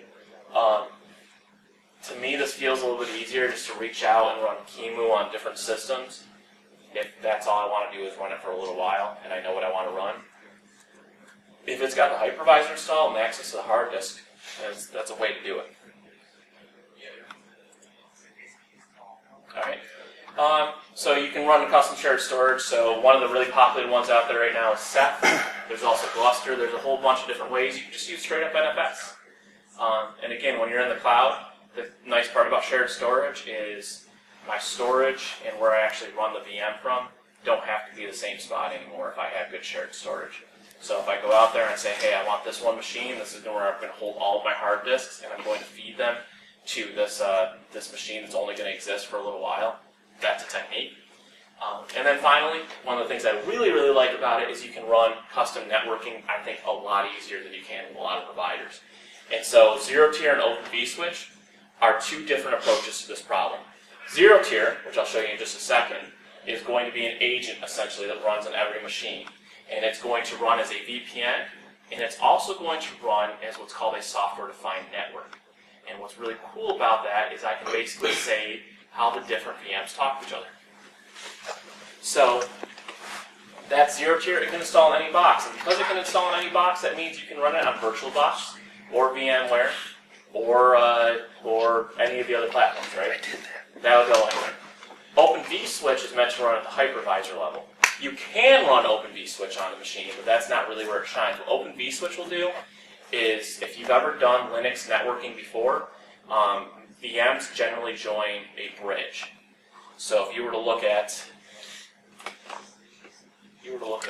my networks. Sorry. That went well. Okay, so if you were to look at my networks, you were going to see a hub. It's coming back, I'm sure. Let's Mostly. So if you were to and all of these machines, so you can see these NICs that actually go on the bridges. And bridges essentially work like hubs. So they're all going to have the same collision domain. They're all going to have those same sorts of problems that we used to have with hubs. Open vSwitch, I can get in, and with Open vSwitch, I can actually VLAN off machines. So Open vSwitch is really cool for that. But what the really selling point of Open vSwitch to me is this.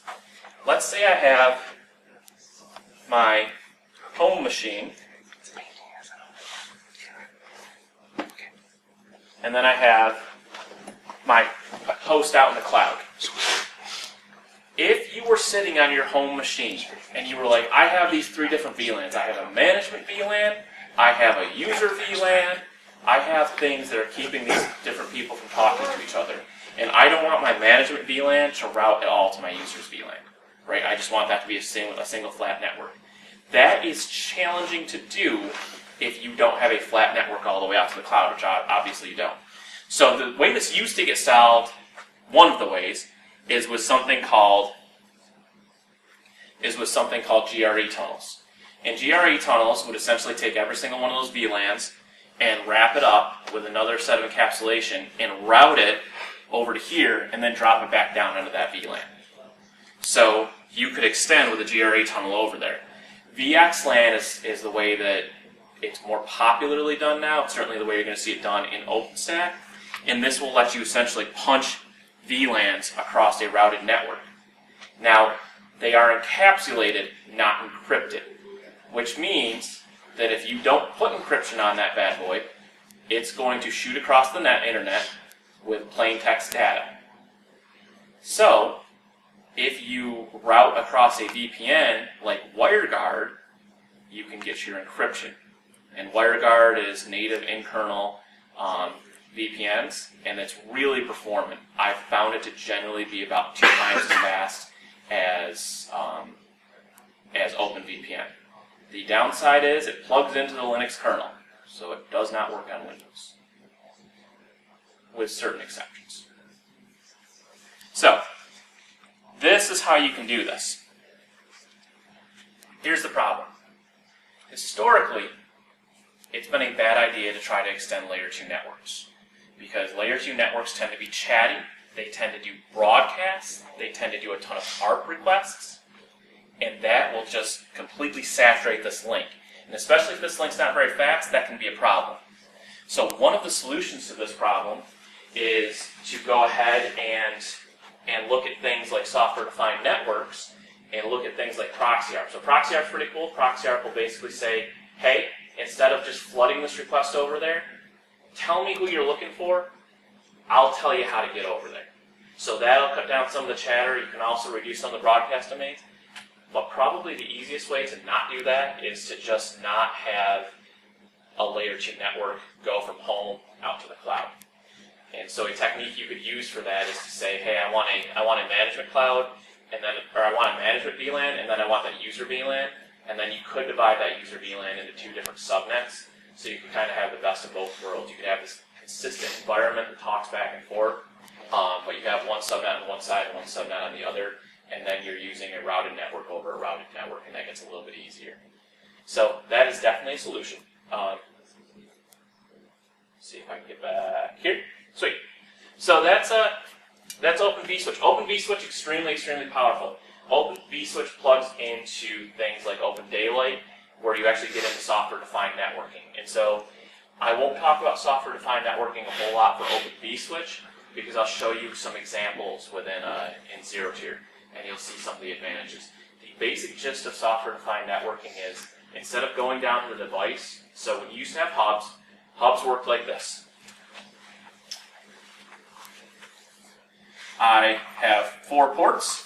I come in this port, I go out all 3 of those ports. And if I had 2 hubs,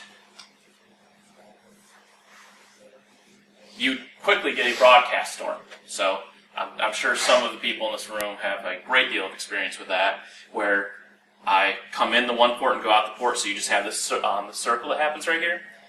A switch is smart enough to say, I will flood all of those ports if I don't know where that device is located, but if I do, I will just send it through to where that device is located.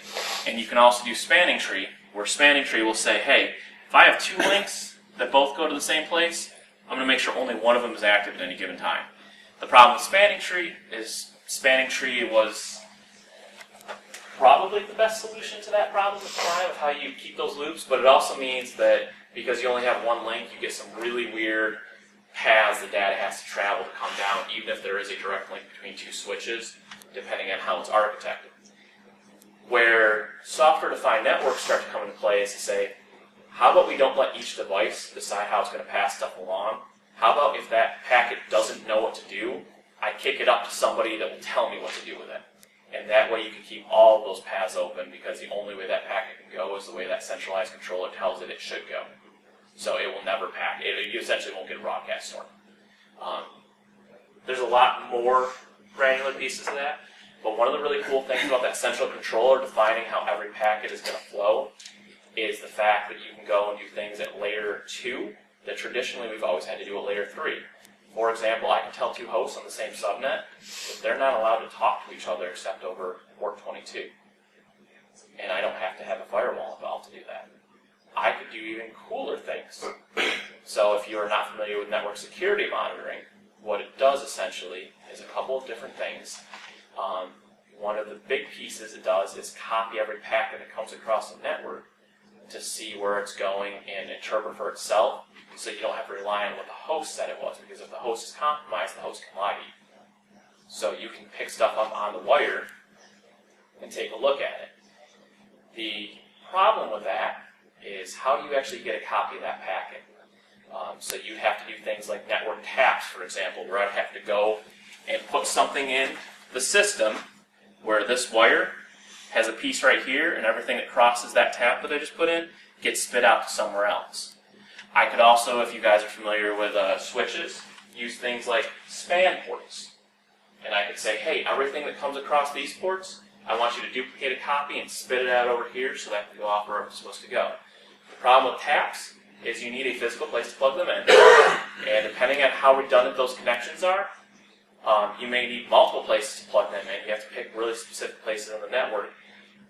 And you also may incur downtime plugging them in, right? Like, so there's a time you have to plug stuff in and network traffic may have to stop.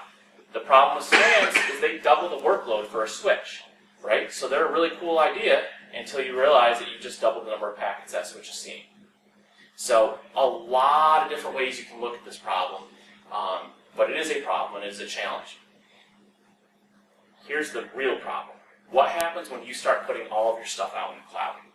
What happens when all of your stuff rides on Amazon? How do you tap the cloud? Solving that problem is pretty difficult. Software-defined networks are a solution to this problem, because what a software-defined network can do is say everything that crosses in my, because I'm already telling you what to do, I'm going to do one more thing. I'm going to tell you to duplicate that packet and send it where I tell you to send it. And we'll see that in zero tier. Zero tier also has a redirect action where if you're running an IDS and you just want the duplicate packet off, I just want to know what happened, but I don't want to be in the path. Zero tier can actually enforce itself into the path and say, every time you send a packet, redirect it to my IPS, and then my IPS will drop it back out into the network. So if it is malicious, I can drop it there. And the best part about that is I can do it a little bit differently for every packet. I can say, this is trusted communication, I just want a copy of it. This is possibly more dangerous communication, I want an IPS involved in that communication. So it just all depends on how you're trying to solve the problem. Linux does something called network namespacing. So we already kind of talked about this one problem where if I have all these VLANs here and all these VLANs here, how do I get them to talk to each other? What happens if I have what's called multi-tenancy? What happens if I have two people on this?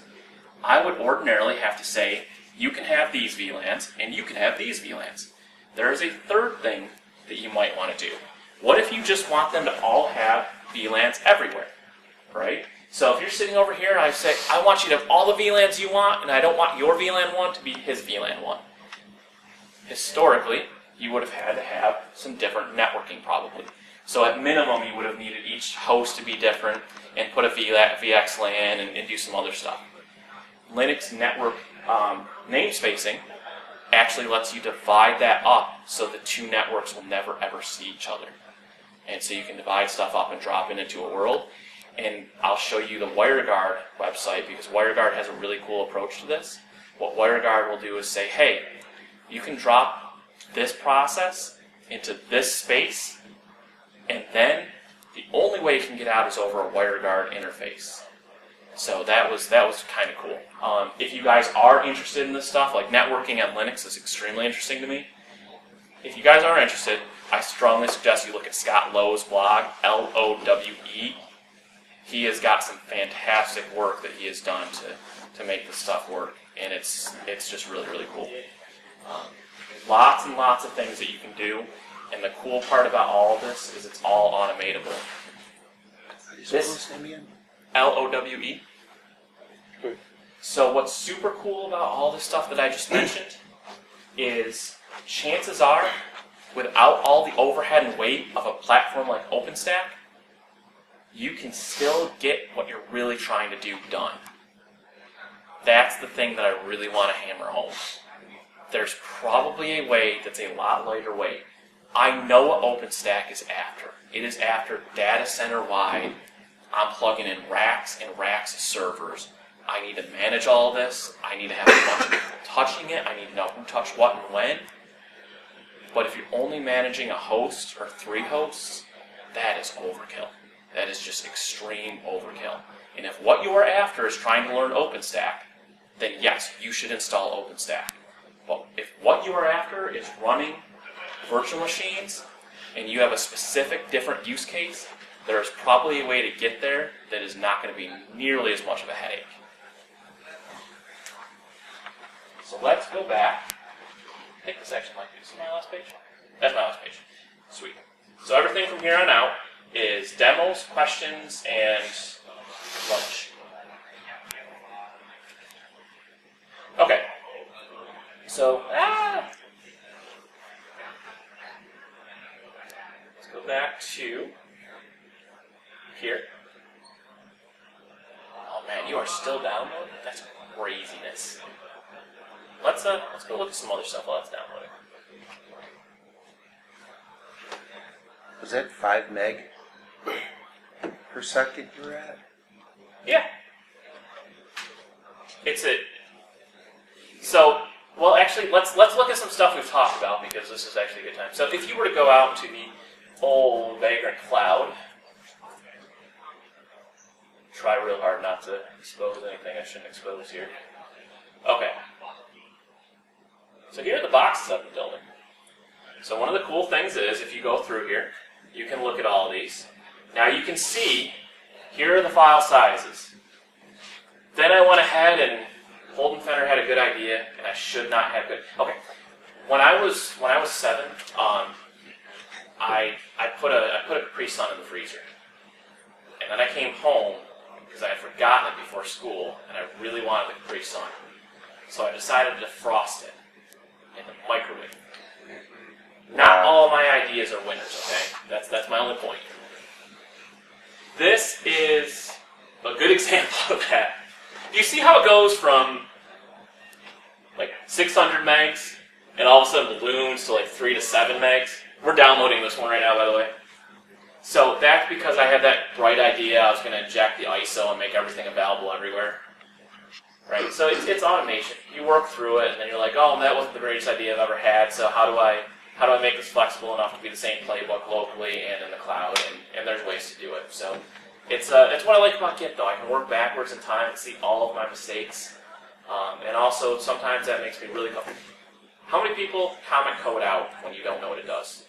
I hate you because I come behind and I have no idea if that's important or not. I don't know if I'm supposed to uncomment this and run this when the system fails. I don't publish anything. I've come across so much, and that or You dot might need it old. again in the future. Oh yeah. Oh my god, well, you really must. And so dot old and dot old too, and like those are really instructive because you're like, I at least do dot date. Well, the date's already on the file. You don't really need to add a date. That can be changed as you yeah. copy So files. you go along and like sometimes the data on files and actually there are so many problems with how we do version control when there's a version control system.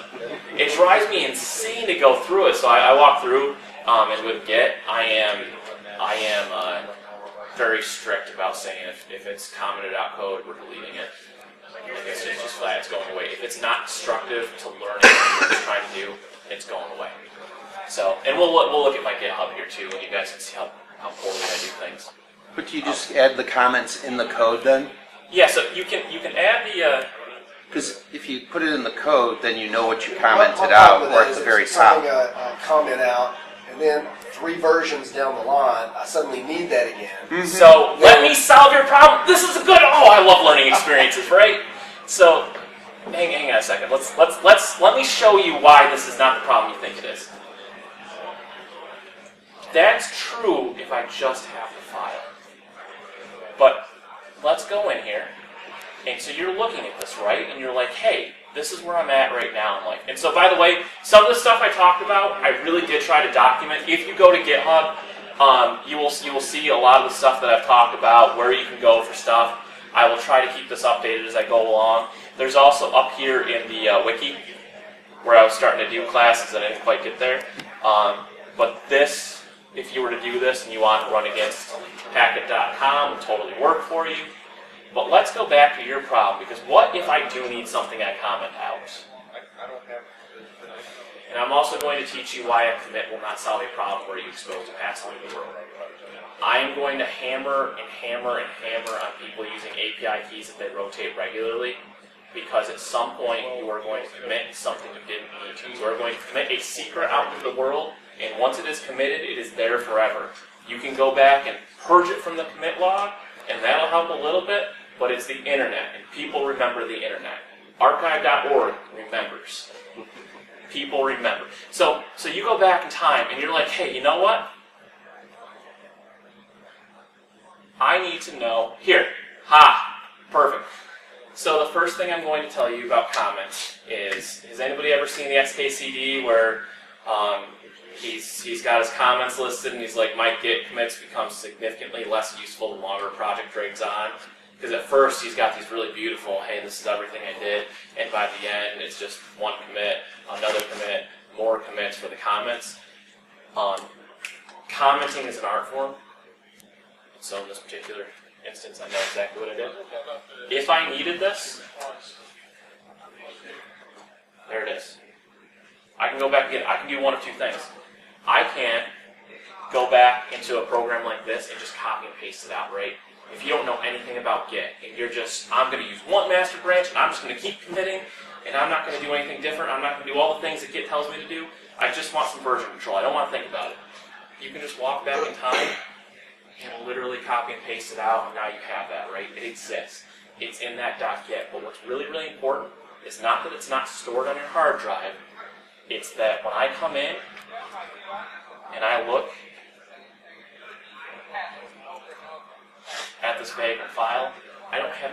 left behind that I'm wondering why on earth did you comment that out? What did you mean by that? What did you know? That is my selling point. If you guys use GIF for nothing else, please, it will make your code a lot better. You'll go through and you'll sit there and you'll go, hey, you know what, I'm confident I can get this back at any time. If nobody's ever showed this to you, by the way, this is something I always try to do for people. That may completely hose things. So I have nothing unclean here. We won't do this here. I'm going to go to a different project just because I have some binaries in this right now. Have you guys ever seen the Strison project? You guys want to see some cool Ansible? This is a cool one. Algo is another one, but if you ever want to set up your own VPN,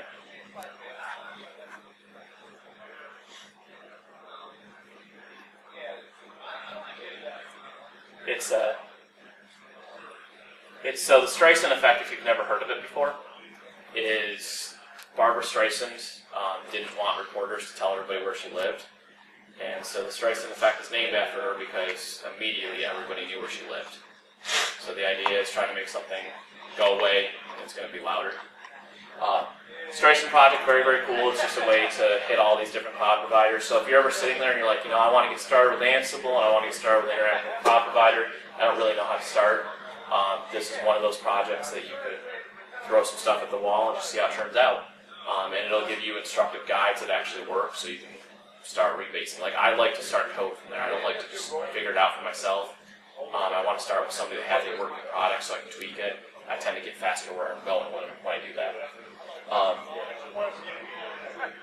So only because I need to set up a VPN server for this, I had that downloaded. So if I go in here, there's a git status, and git log -in.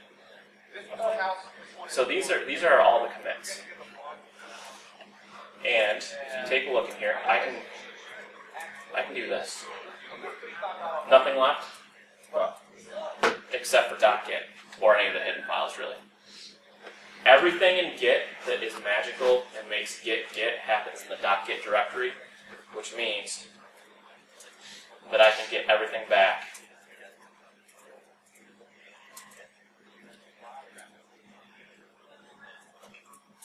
anytime I want. That's fast. Git is powerful. Git will make your life better if you want it. You don't have to use it all at the same time, right? Just get used to committing to the single branch. And then when you start learning how to branch, and you're like, I have this good idea, instead of making a copy of that directory and saying, I'm going to go try this good idea, and then I'm trying to figure out how to get it back, Git will solve problems. All Git does is figure out which lines are different in things and merges them back together. Git is a class worth taking and taking it. And there's some really, really good guides out there.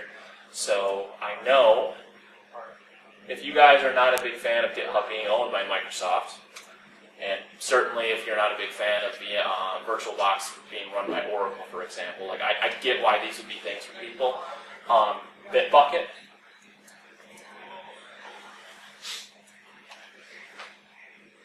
These guys do, the Atlassian guys do a really, really, really nice, how do I get started?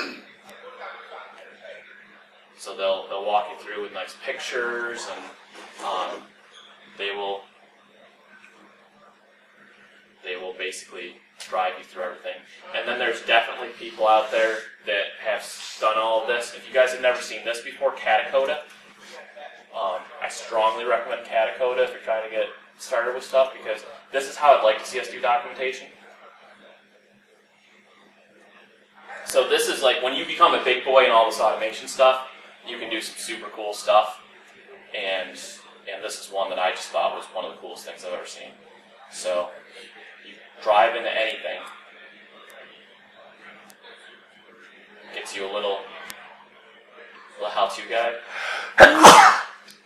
Hey. Bless you. Let's see if oh, that's why. I was going to say, because otherwise, this is a normal bash. This is just a container that starts up over on the side. and you can walk through everything. If you want to just type in there and run commands, like it's just Linux, right? It's just a container. But if you're walking through and you're like, hey, okay, so it wants me to type this, you can hit the little button over here, and it'll walk you through stuff. It's live, and then if you're right in the middle of it, you're like, I learned this other thing over here that's not part of this tutorial.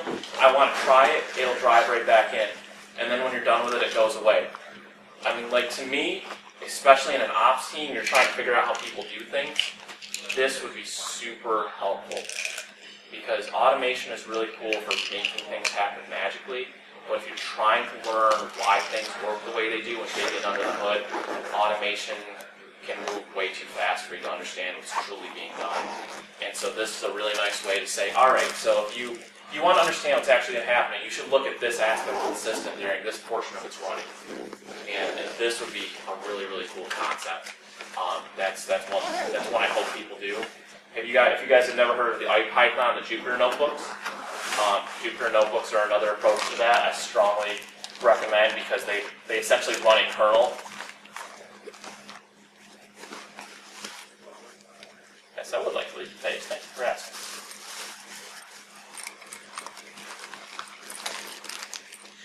So you can essentially run live code in the middle of a notebook that you can actually document a bunch of stuff in. Jupyter, very, very cool. If you're trying to learn Python especially, that's a great approach to it. Okay. In the meantime, hopefully,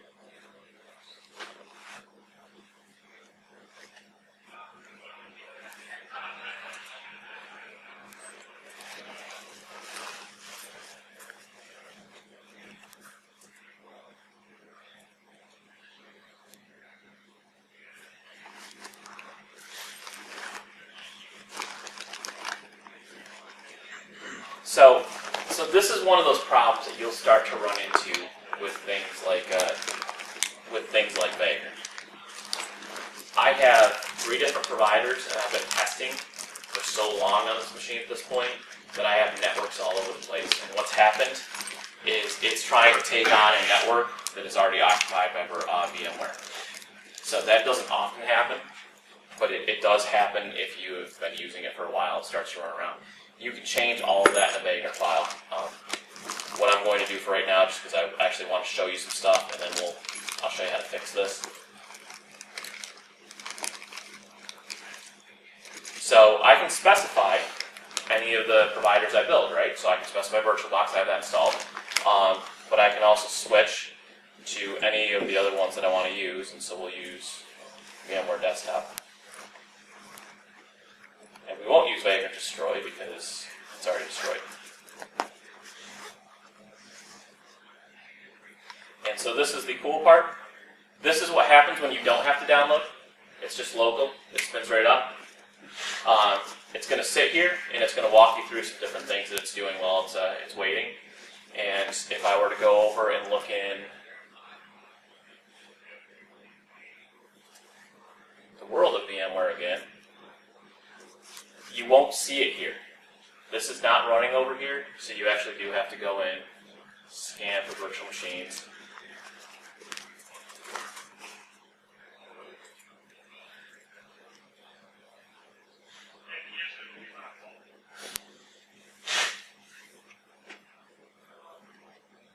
Here it is.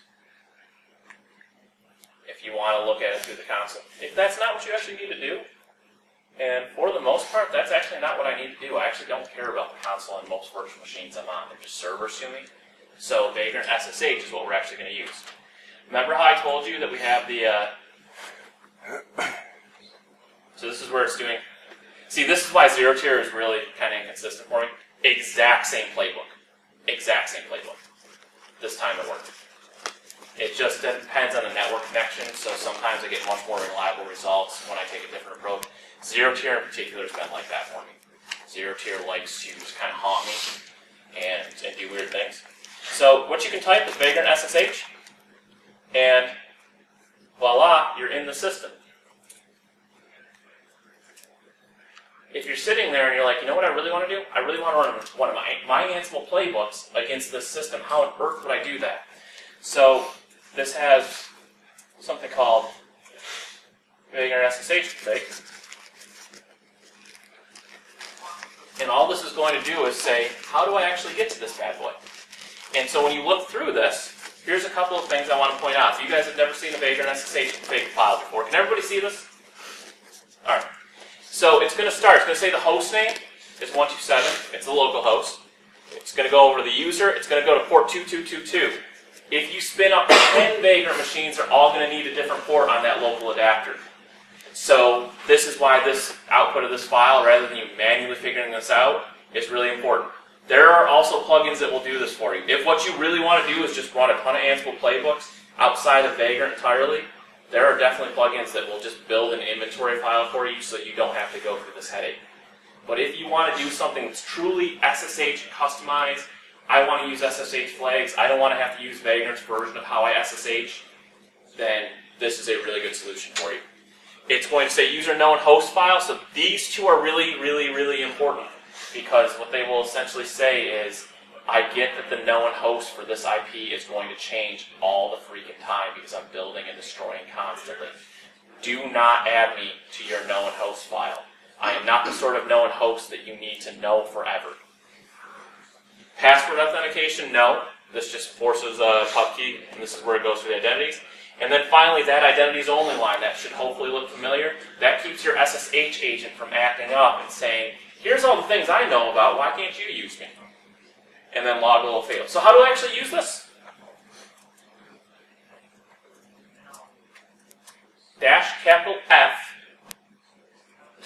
and then you need to provide a file to that configuration. So before you can do that,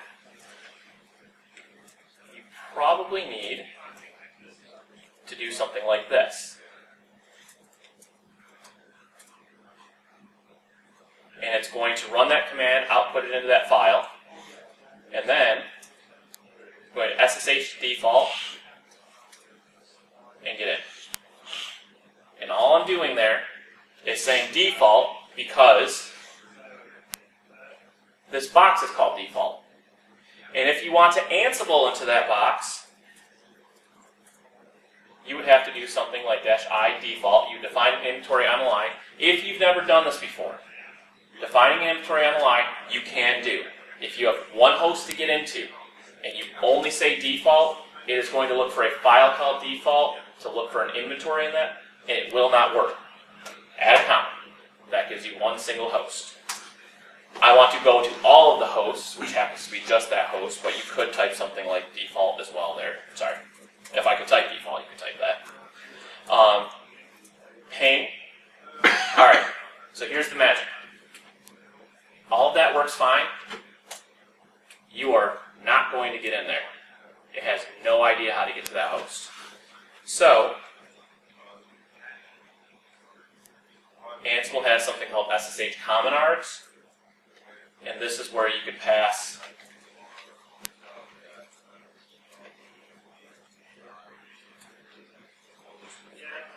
that file, just like that. So that's how you use Ansible. And now here's what's really cool. That playbook that I'm having trouble with, zero tier, I am not running Packer every single time to try to modify that bad boy. Like, that's just going to take forever. What I probably want to do is spin up the box I build in Vagrant and keep playing with it, keep rerunning it, and this is where I really want this repeatable environment that I can destroy and rebuild at any given time. So if I type Vagrant destroy, and I say, I think I've fixed my problem, I can get rid of that VM, it will power it down, bring it back up, and now I'm getting that exact same box, and I can do that one last test. Is there anything that I forgot I did that made this thing blow up? And if I can do that against here, and I can automate that process, I can also do it against Kimu, and I can also do it against VirtualBox. Those are all automatable tests. Everything I've done so far has been on the command line. If I automate every single one of those tests, now I'm building environments that when you guys are actually there to do whatever it is you're there to do, you're not sitting there going, why does this thing not work? Why am I going back in time? You said zero tier work on here. It doesn't work. So we can actually get towards the thing we're there to do. Repeatable environments are very, very, very helpful. So we'll bring that thing back up again.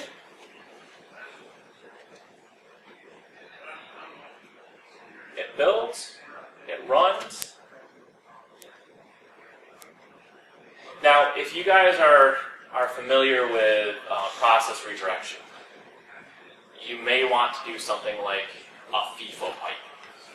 So what a FIFO pipe basically does is takes the output of a command and stores it in a file handle that things that can read files can work with. If that's what you want to do, more power to you. I've done this before. I've gotten inconsistent results with it. If you figure out whatever it is that I was just doing weird, awesome. Like I said, I'm totally not trying to discourage you. This is just not one of those things. And it also, like if you've ever done process redirection, it's typically a caret and then parentheses and then whatever actual command you want to run to feed into that file command. And that thing has never worked for me for SSH. I do not believe you can do process redirection. Some things it'll do just fine. SSH does not seem to work. So I tried to find a better way than just writing it to a file called sshconfig, and then at the end of the day, sshconfig was just the easiest thing to do. Once again, if I come back through here and I run that, and then I run that, I get connectivity. And what's cat? What's important is that all stays the same, but there is something that changed, and it was the identity file. Every single time Vagrant starts up, it changes that identity file. So that's a single machine. You can do multiple machines. We'll take a look at a Vagrant file right now.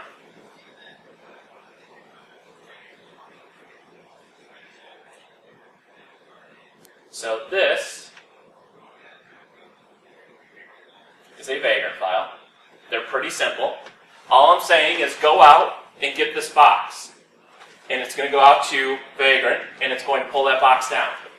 If you don't want to go to the Vagrant cloud, you're doing stuff locally, you can add a box locally, Vagrant box add. You don't have to go out to that.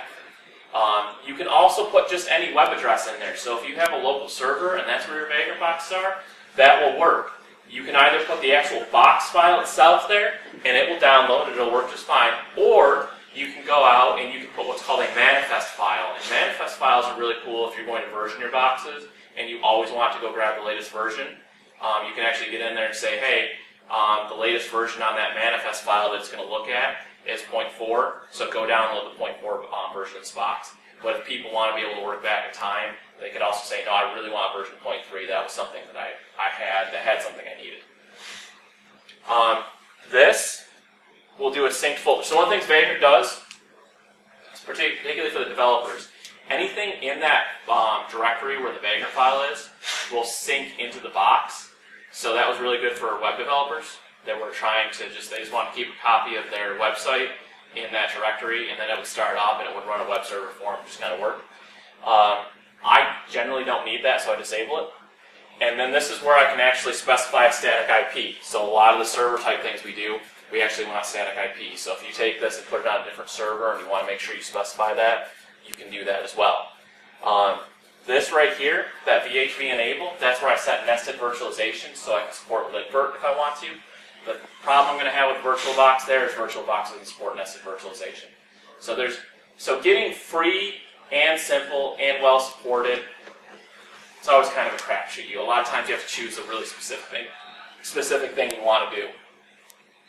Same thing for here, libvirt nested, we'll do true. And then finally, I want to run an Ansible playbook. And that's all that is. So that's that aspect of it. So the one thing that I have not showed you guys yet is zero tier. Okay. Poof. I'm zero tier. Zero tier is really, really, really cool. So I'll show you.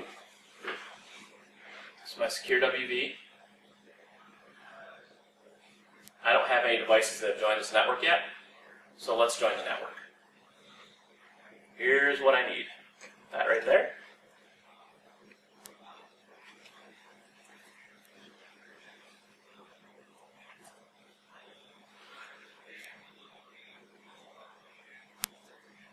SSH on my box. Remember, like most of the time, I just honestly don't care. I don't need to be have a console. I want a console window. You can spin up GUIs and stuff in this. That's why you want a console window. So if you were spinning up like Windows or something, totally get why you want a console. It will automatically create VNC sessions for you if you want to, RDP sessions for you, but you don't need it. And see if ZeroTier is installed. Super. So you also have default passwordless sudo on a Vagrant box, so you can sudo as you desired. Because again, they're not meant to last forever. If you want any of those parameters to change, they are changeable. I can see how you would not want a server that you maybe control with vSphere or with Vagrant to exist with a default password. I can see how that would be a problem for you. All I need to do is type ZeroTier CLI join and the network ID, and poof. And what you will see happen is I now have an adapter to that network. And on that adapter, I have things that Linux network adapters have, like a MAC address. I come back over to ZeroTier, and one device has joined this network. Here it is. This is my device. I click the check mark. It is now authorized on the network. It now has network connectivity on this network, and it will go through, and it's going to auto-assign an IP address. So we'll give it a second to decide how it wants to do that. Here we go. I have an IP address of 172. I go back to my box, and wouldn't you know it, I have an IP address here. This is a static IP now. Here's what's super cool about this. We're going to go build something somewhere else in the cloud, and we're going to have them talk to each other. Right? So that's the first step of this, right? This is probably one of the biggest problems I've ever seen anybody have with trying to bridge different places. Like, they're like, my buddy has stuff, and I have stuff, and I just want them to talk to each other, and behind that, and I don't know how to make OpenVPN talk, and this is flat out the easiest way I've ever seen this work. You go to download. That,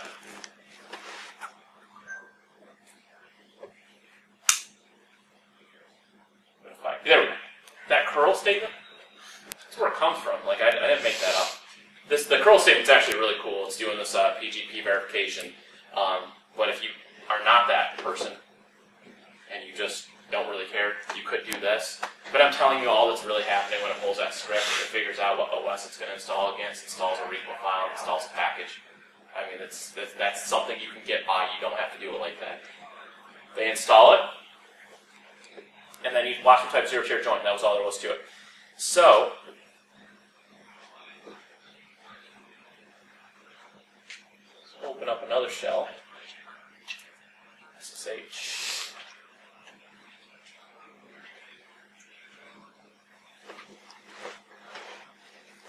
Sweet. Not what I want to do. Now I have to change my packet API. Remind me to do that. Now what I want to do is this. Why did that not save? There it goes. Okay, so we're going to exit this thing for a second. I just want to see if I can. Here we go. That's what I was looking for. Okay, so this is a packet.net server that I've built out in the cloud. This is a bare metal server. If you guys want to see it, it's right here.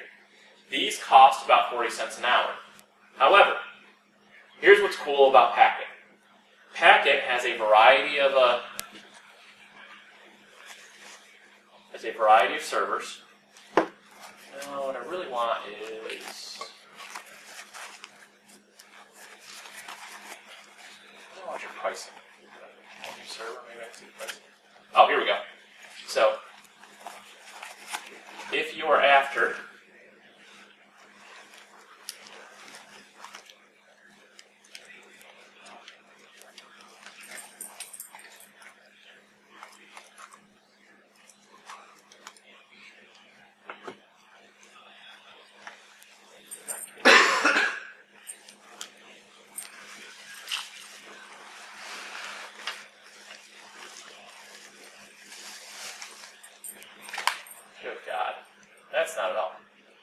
Although that's, you guys got a spare 100K?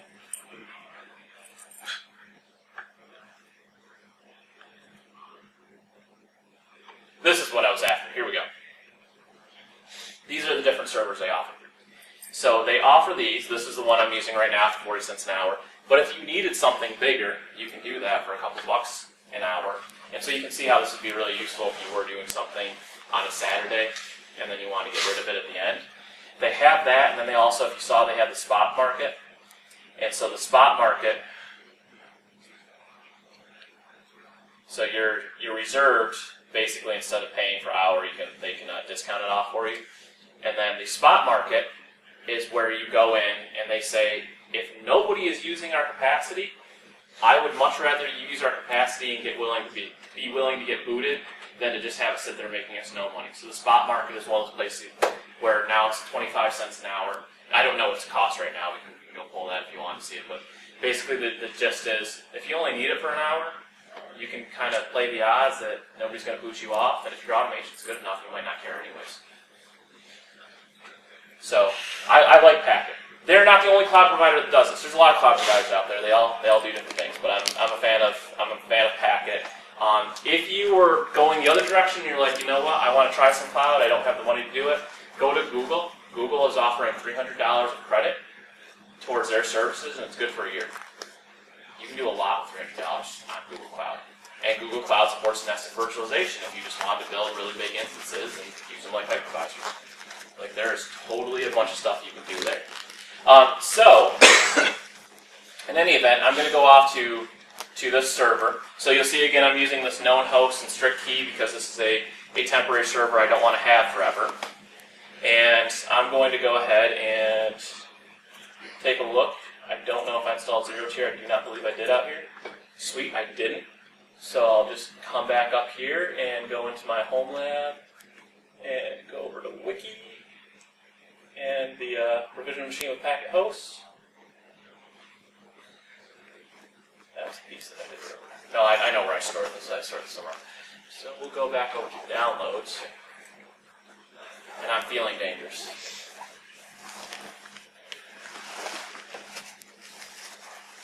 We will install zero tier. Like I said, it's literally just doing that. It's not anything crazy. And then zero tier CLI join.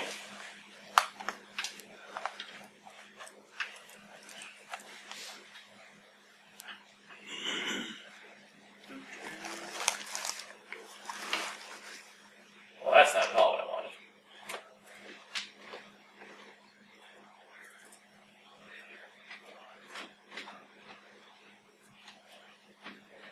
There we go, that's what I want. Control-Shift-V and Control-Shift-C in the terminal drive me up the wall. Now it's joined, so let's go back. Did it really join? So we're sitting here, and it will kind of hum along for a little while, and then you'll eventually see this thing join the network. So,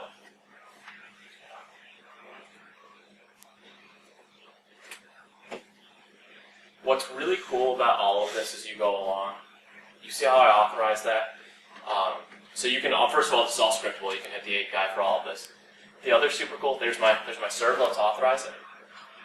What I was going to do was give you guys all a Vagrant box, and then you could have brought it up, and it would run that script to join automatically, and then we could have authorized. You could have all talk to each other, and then the next step would have been to go down and actually show you some rules. So I'll show you where the rules are. We just won't get to it today. So if on my Vagrant box, I can make it over here.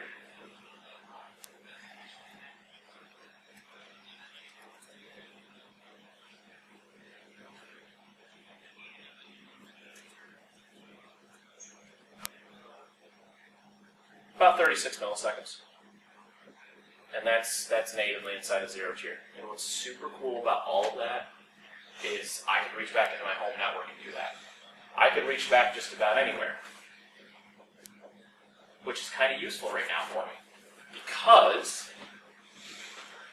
I have not touched these guys in a little while. We'll see if they still exist.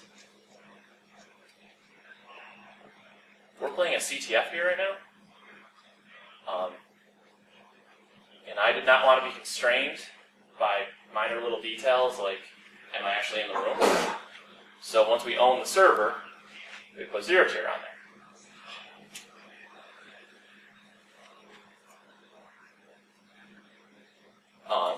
So if you see this command right here,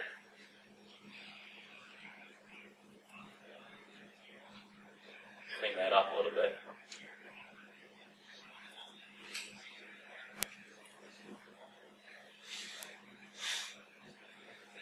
I want to emphasize this should in theory work. I do not know that we were actually... Oh, never mind. It did work. This is the lethal weapon server in the CTF right now. And right now, it looks like we have some folks on there we don't really want to be on there. So 60, so do I have... TCP kill on there right now. So if I'm sitting down there and I'm like, you know what? You guys are really misbehaving. I don't want you on there.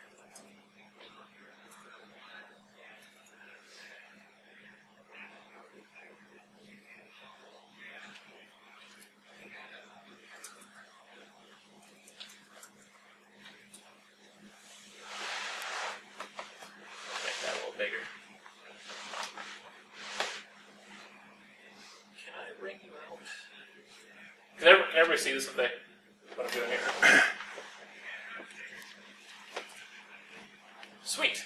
So TCP kill does fun things. URL sniff first. See what they're doing first. Oh, too late. There we go. So net 192.168.60.0/24. So what this does is kind of fun.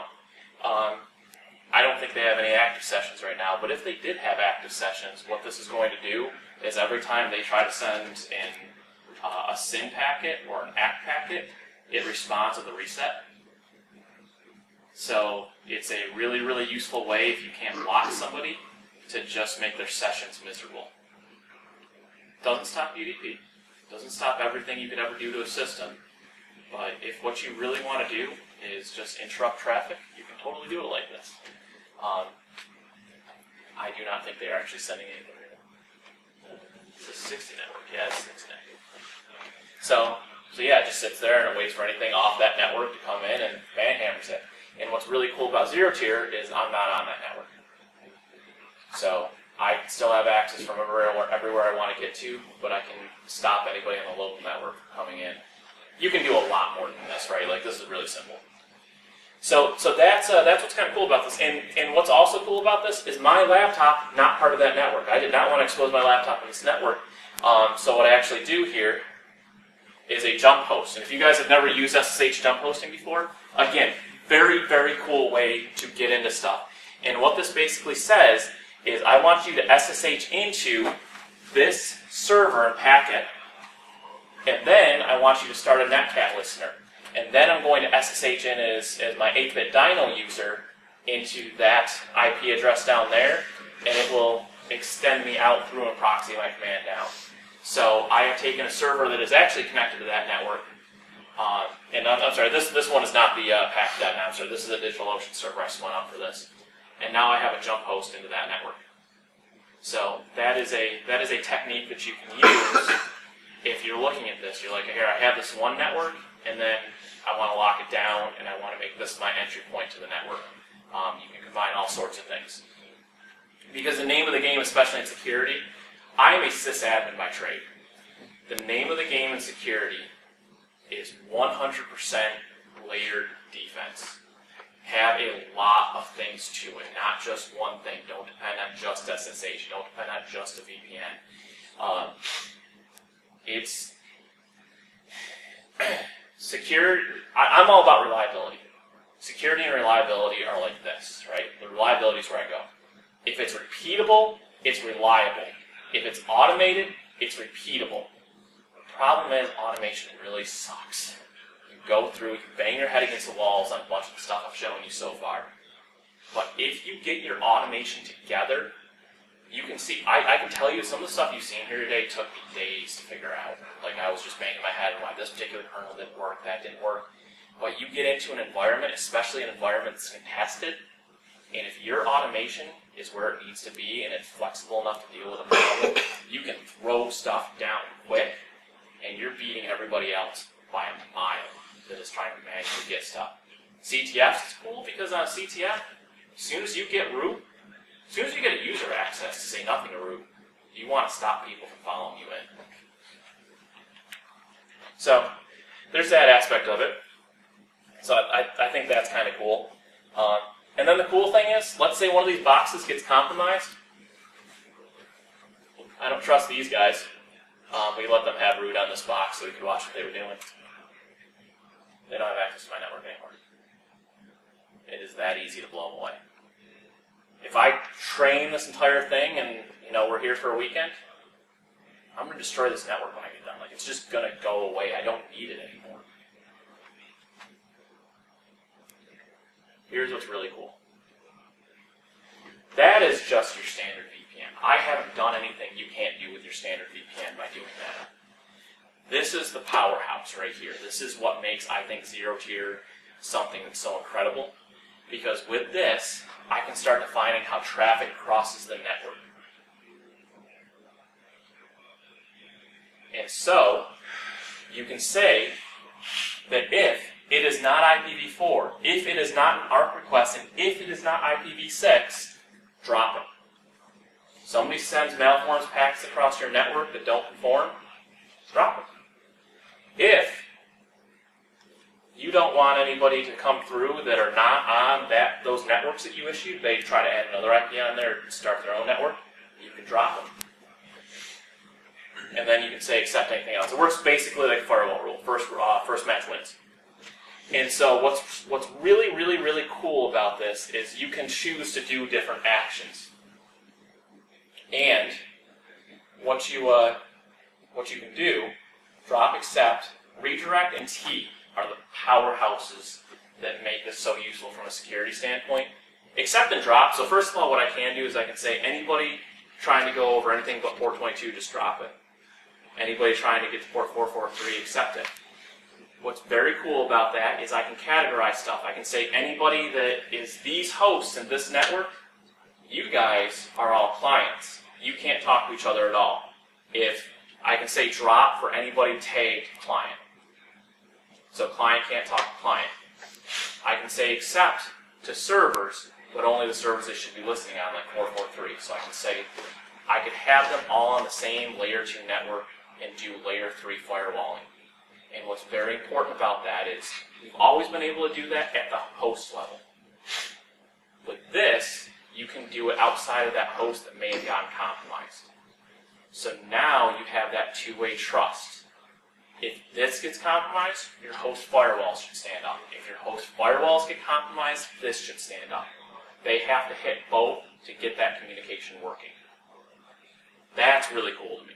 You can do that with Open vSwitch, by the way, too. Here's the two, and you can also do these with Open vSwitch. T, again, if I just want to stand back and I want to watch what's going on in that network, T will let me monitor all of the traffic. If I had wanted to, and we may do this later today just for fun, because the CTF here is really cool. We're just kind of chilling out and doing some stuff. So they've worked on some like reverse shells and showing us how to do it. We've done some stuff like TCP kill and showing them what we did. It's a very laid back atmosphere. I could force all of the native traffic out over this and then tee off the traffic, and I could sniff literally everything that happens on that network. That is a way for me to kind of inject packet sniffing down because of where these things exist. I've just owned enough boxes for that to happen. And then finally, you can actually do that redirect. So if I wanted to, I could put snort in the line as an IPS and prevent them from doing anything that is going to trigger a snort rule. So even if they wanted to, even if one of the web servers was compromised, that would give me a chance to block any attempt to compromise the server with a known exploit that Snort knows about. Those are really, really cool things to me. So we won't get into doing those right now. Those I have not played with extensively. We'd be here for a little while. But that is zero tier. I strongly, strongly recommend you check it out. I think it's really cool. And that, I think, brings us to pretty much the end of what I had to talk about. If anybody has any questions?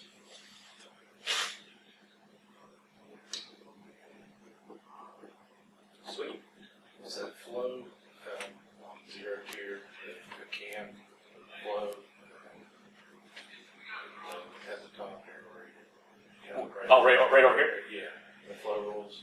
Was that canned, or did you add some of that yourself? No, this is all canned. This is by default what comes. Their documentation is pretty good. So one of the things I should show you, there does exist an API for this, so a lot of the stuff I'm manually doing. One of the things I really want to do to happen when something joins is I want to know what it is. I want to have a short name for it, so I can, like, generally my networks aren't big enough that I just have mysterious devices out there. A lot of ways to do that. So this is one of those places where service discovery becomes very, very cool, because what I probably don't want to do is give an auth token out to the world. Well, let's say I wanted you to all join my network. I could have console sitting there and saying, yes, I see this thing coming into my network, and it starts populating its key value stored, and I could have every single one of those boxes just talk up to console, right? Like, I don't need authentication for that. I could just report back some basic health check stuff, and then out of console, I could rip down a short description and jam in there and use the auth somewhere else. Those are all embedded, and then you can do this all with the API, so you can basically change all the stuff in the API. You can also share these networks. Any other zero-tier user can use it. Or if you want to self-host this whole thing, that's also possible. Basically, every single one of their networks is its own API controller. So it depends on how clever you want to get. But if what you really want to dig into was, they do also have, I'll show you this. I'll show you this if I don't delete it. They do also have a Mattermost community. So if you have a question, see if they actually got back to me earlier. Yeah, no, I would not like to do that. Let's go to the actual. Here.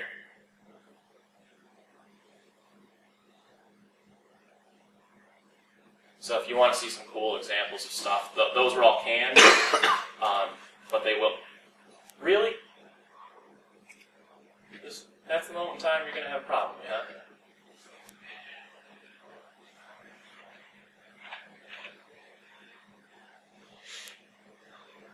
One of you is what I'm actually looking for here.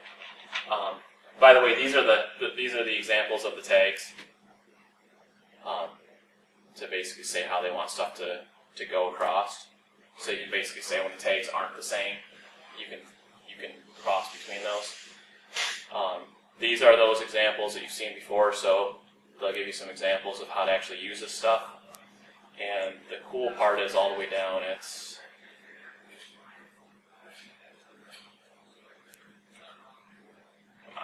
you're here, I know you're here. You know a smart man? There we go. So these are all examples of design patterns. These little design patterns, so they have their whitelisting to say, hey, these are specifically what they want to happen.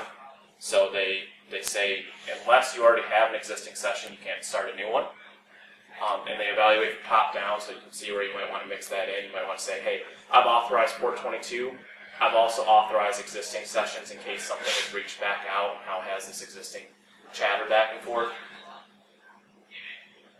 There is this example, though. And so this is literally what they do. If you want to do that, get copies of all the traffic, T, and then deadbeef 11 here is just a zero-tier address. So if you guys saw the EFC over here,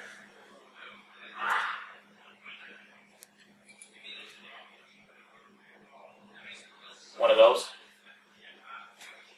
that's a zero-tier address. You just pipe it in there and say, hey, this is what I want. You can put more than one adapter on there.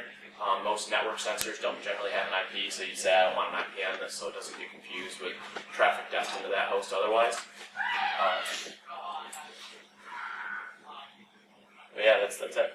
And then one of the things they do to trim things down is you can say, I just want the first 128 bytes of every packet. So if I just want like the header information, that's pretty much that's going to cover some simple stuff. Anybody else? All right. while. It's almost noon. If you guys are trying anything and you'd like me to look at something, or just show me something that you've seen, I'm available to do that.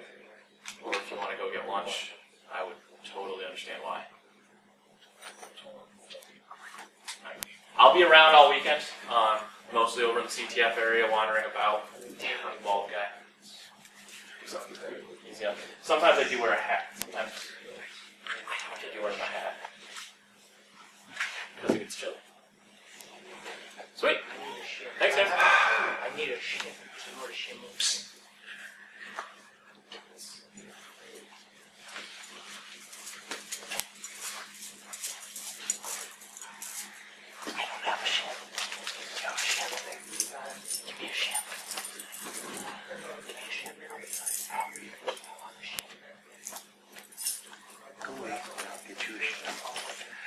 Isn't that the sort of thing you want to have before they put the plus sign? He wants a ship. It was.